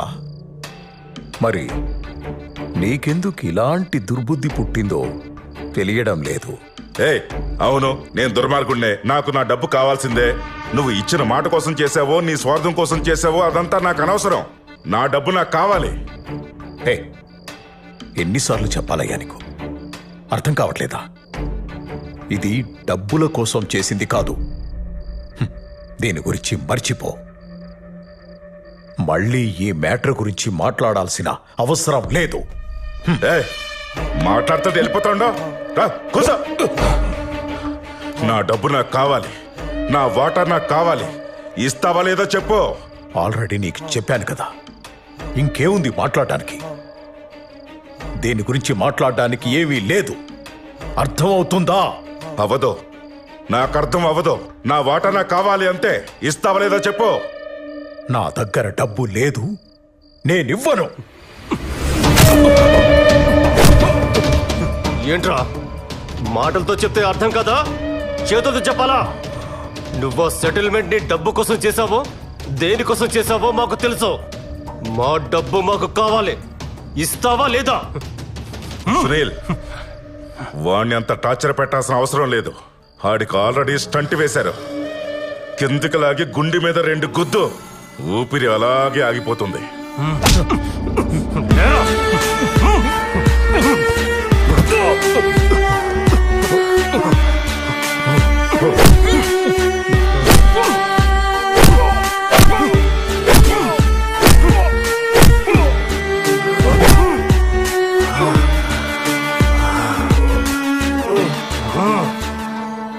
గొడ్డలివరా?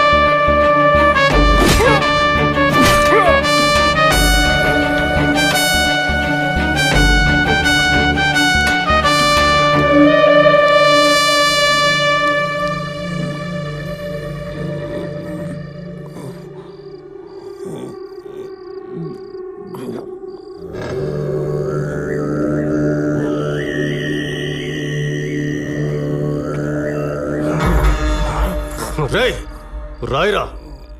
మేం చెప్పినట్టు లెటర్ రాయ్.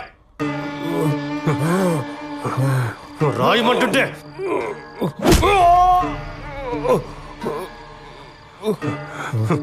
రాయే. నేను నా డ్రైవర్ ప్రసాద్ని త్వరగా డ్యూటీకి రమ్మని చెప్పిండానని, వాడు వచ్చి నన్ను ఇలా కొట్టినాడు. వాణ్ణి మాత్రం వదలొద్దు. నేను చాలా కష్టపడి ఈ లెటర్ రాస్తా ఉన్నాను. ఇట్లు వివేక.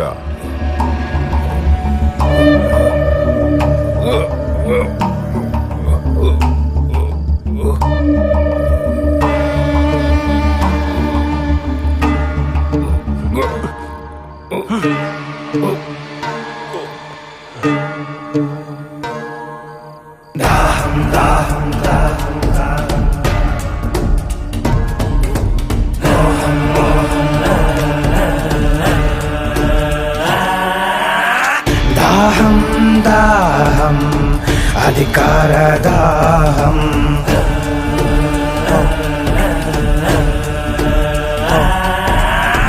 మోహం మోహం కుర్చీ మీద మోహం,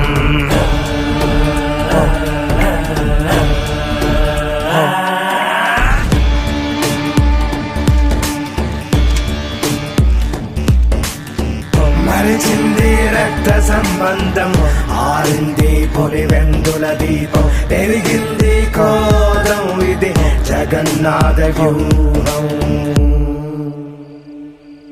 ఇది బయటకి రాని చక్ర వ్యూహం.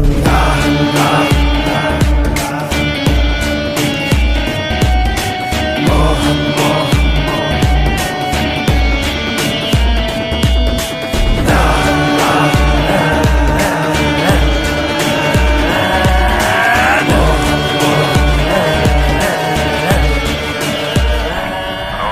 గంగిరెడ్డి, మనకు కావాల్సిందేమైనా దొరికిందా? అదే పని మీద ఉన్నాను నాష్. దొరకగానే చెప్తాను. ఆ ముసలోడి ఊపిరి ఆరిందా? వాళ్ళు అదే పని మీద ఉంటారు. పని అయినాక కాల్ చేయండి. ఓకే.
జరుగుతుందో ఏమిటో, నేనేం చేయాలో అర్థం కావట్లేదు.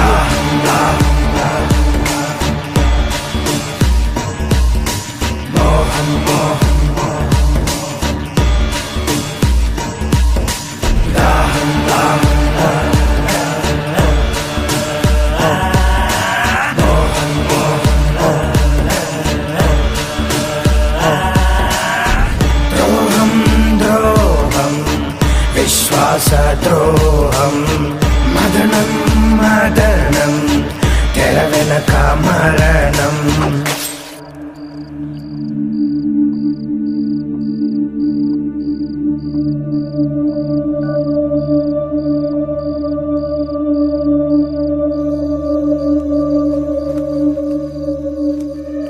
యో అయ్యా, ఇట్ట చూడు, ఈ విషయం ఎవరికి చెప్పకు. దీని వెనకన చాలా పెద్ద తలకాయలు ఉంటాయి. యో ఎవరికైనా చెప్పినావనుకో నీ పని అయిపోతుంది.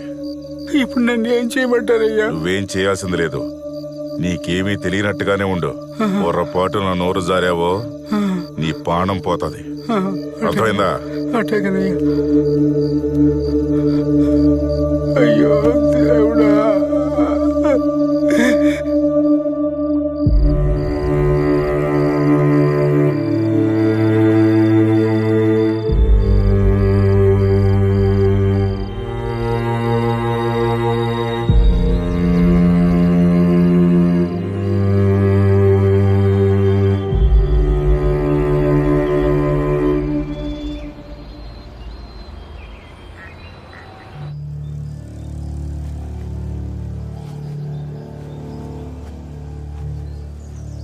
ఏంటి సార్ ఇది?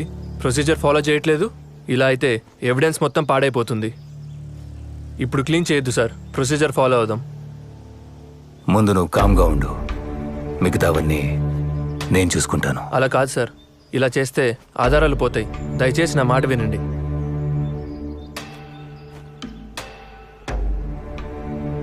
సిఐ గారు, ఫ్రీజర్ బాక్స్ని క్లోజ్ చేయండి. ఇది చాలా అన్యాయం కదా సార్? న్యాయం ఎప్పుడు డబ్బున్నోడి చేతిలోనే ఉంటుందిరా. పద తీసుకో.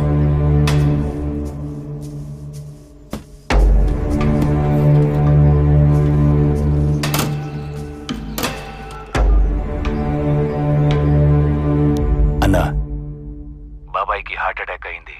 బాత్రూంలో పడి తల తగిలి రక్తం పోయి చనిపోయాడని సునీతకు అప్డేట్ చేశాం. అన్నా, ఇక్కడంతా సేఫ్. బాడీ మొత్తం పూలతో కప్పేసి స్టిచ్చింగ్ చేసేసాం. ఫ్రీజర్ కూడా తెప్పించుండాం. నువ్వు తొందరగా వస్తే క్రిమేషన్ చేయించిద్దాం. నాకీడ చిన్న పనుండది, చూసుకుని బయలుదేరుతాను. సరే అన్నా.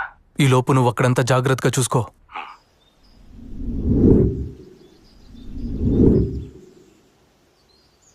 సునీత్ వచ్చిందా? శవాన్ని చూసిందా? అంతా ఓకే కదా? లేదన్నా, ఆమె కోసమే వెయిటింగ్. కానీ ఏం భయం లేదు, ఇక్కడంతా సెట్ అయింది. సరే, జాగ్రత్తగా ఉండండి. ఏదైనా సరే నాకు పిన్ టు పిన్ అప్డేట్ చేస్తూ ఉండండి. మురిపాలు పోత పోసి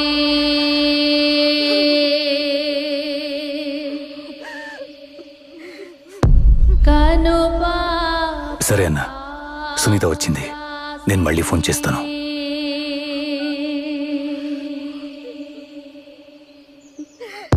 కాలు కందిపోకుండా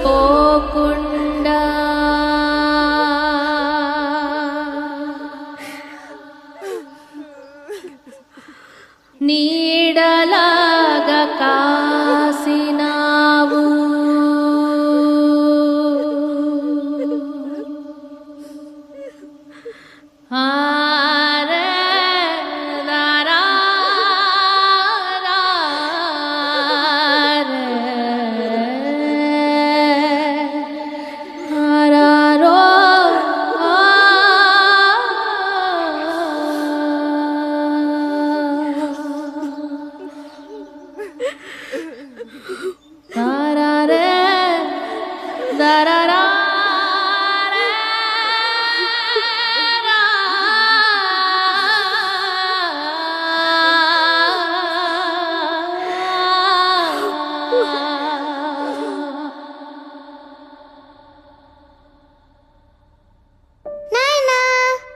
నాయనా ఈసారి కూడా జిల్లా స్థాయి రేస్ కాంపిటీషన్లో నేనే ఫస్ట్ వచ్చాను.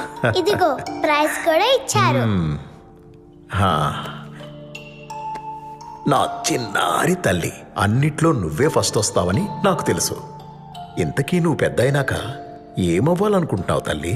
నేను కూడా పెద్ద నాయనలాగే 5 రూపాయల డాక్టర్ అవుతాను నాయనా. పెద్ద నాయనలాగా అందరినీ బాగా చూసుకుంటాను. అయితే నన్ను కూడా బాగా చూసుకుంటావు కదా? నిన్నైతే పక్కనే ఉండి బాగా చూసుకుంటా నాయనా. నేను పక్కనుండుంటే ఇదంతా జరుగుండేది కాదు కదా నాయన. ఇదంతా నాదే తప్పు. నన్ను క్షమించండి నాయన. నా బంగారు తల్లి.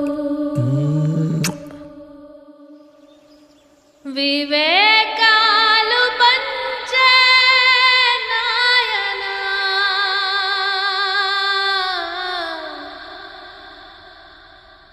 ఎవడి కన్ను కుట్టెను నీ పైన. అవినాష్, దీన్ని కొంచెం ఓపెన్ చేస్తారా?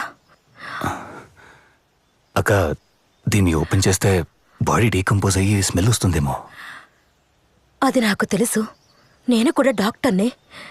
ఓపెన్ చేయించు.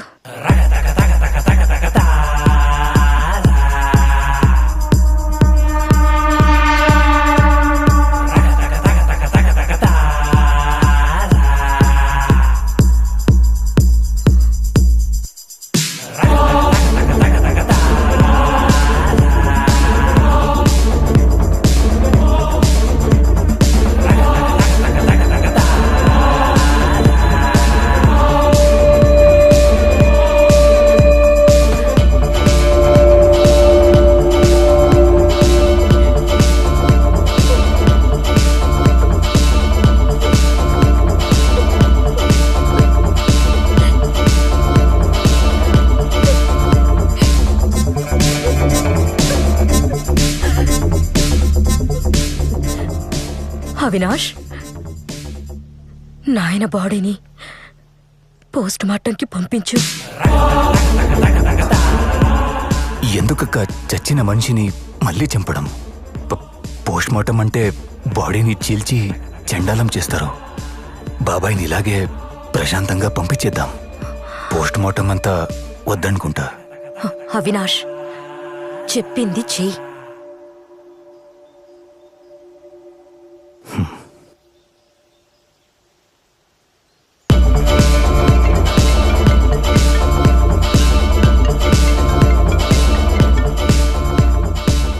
అవినాష్, ఎందుకు అన్నిసార్లు ఫోన్ చేస్తాడావు? నేను చెప్పాను కదా, నాకు కొంచెం పని ఉండాది, చూసుకొని వస్తానని. అది కాదన్నా, సునీత పోస్ట్ మార్టం చేయాలంటుంది. కేసు ఫైల్ చేపిస్తోంది. ఏం చేయాలో తెలియట్లేదు. సరే, నేను వస్తాను. ఈలోగా నువ్వు సిచ్యువేషన్ మన చెయ్యి దాటకుండా చూసుకో చాలు. సరే అన్నా. స్పీచ్ వచ్చిండదా లేదా? ఇంకా ఎంతసేపు? అక్కడ కొంపలు మునిగిపోతాండాయి. వచ్చిండది. ప్రజల నుంచి సానుభూతి పొందేందుకు బాబాయ్ హత్యని రాజకీయంగా వాడుకున్నాడు.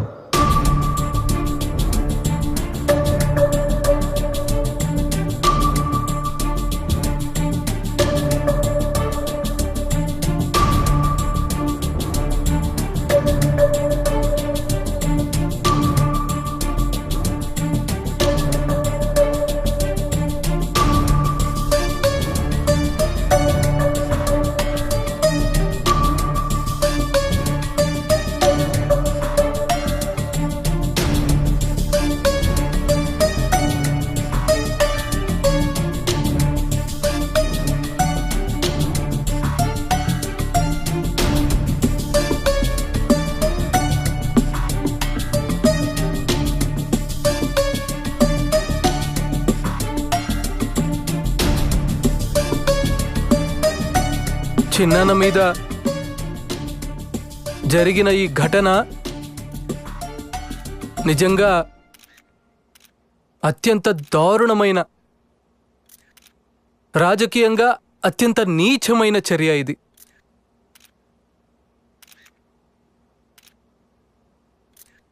ఒక వ్యక్తిని, ఒక ఎక్స్ ఎంపీ, 30 సంవత్సరాల సుదీర్ఘ రాజకీయ చరిత్ర కలిగిన, సౌమ్యుడిగా పేరు పొందిన ఒక ఎక్స్ ఎంపీని అతి కిరాతకంగా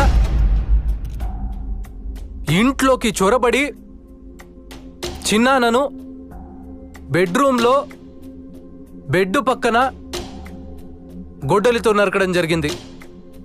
జరిగిన తర్వాత తల మీదే దాదాపుగా 5 సార్లు గొడ్డలితో నరికారు. నరికిన తర్వాత తాను బాత్రూంకు వెళ్ళి బాత్రూంలో రక్తం కక్కుకుని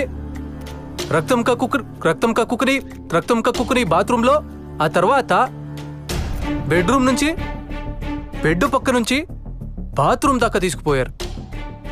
బాత్రూంలో తను రక్తం పూసినారు. కమోడ్కు తను కొట్టుకుని కిందపడి చనిపోయినట్టుగా చిత్రీకరించే కార్యక్రమం జరిగింది.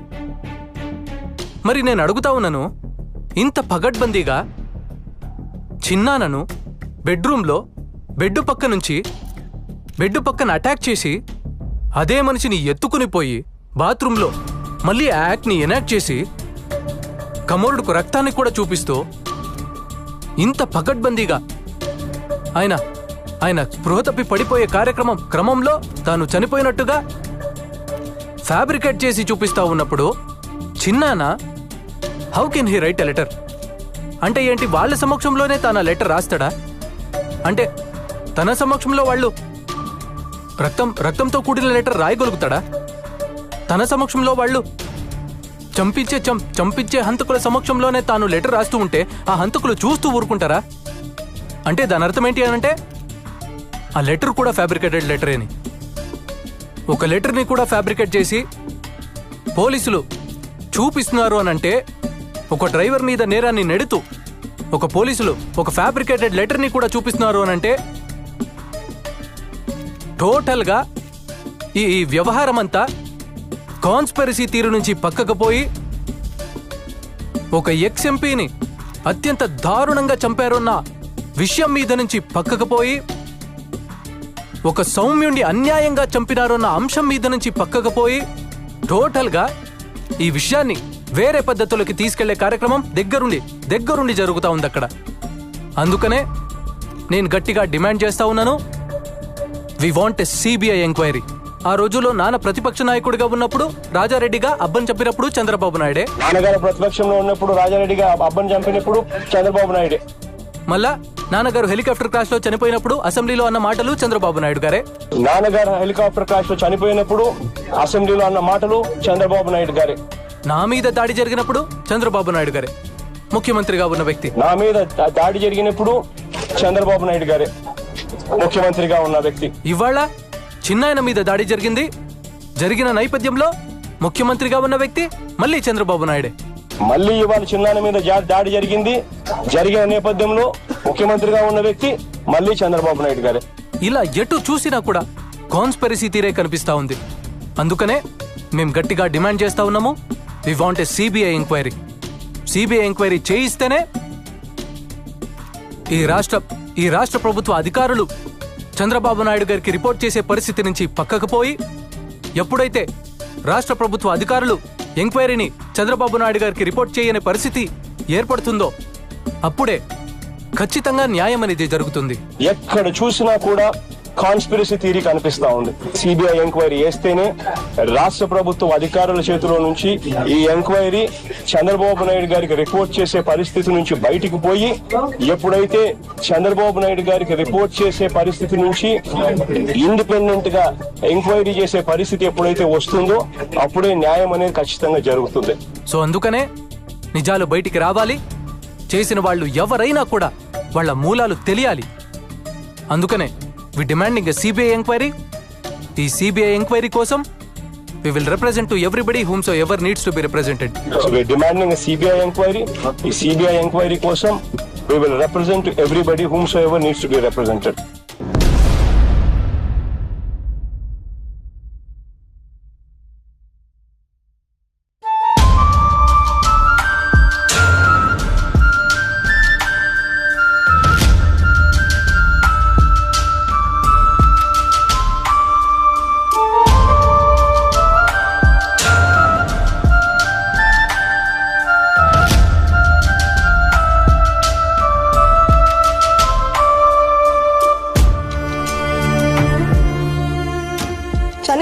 వ్యక్తిని గురించి రకరకాలుగా అవమానిస్తుంటే బాధపడ్డానండి.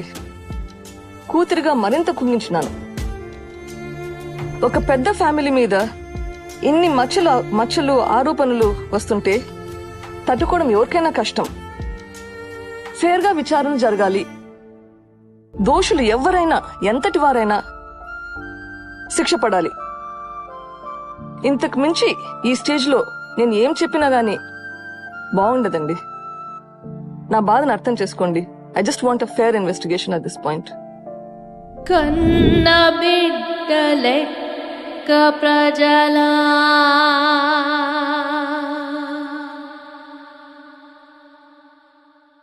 బాగు నీవు కోరినావు,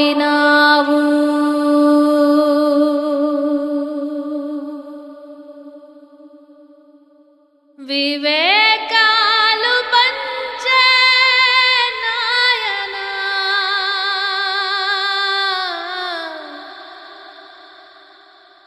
ఎవడి కన్ను కుట్టెను నీపై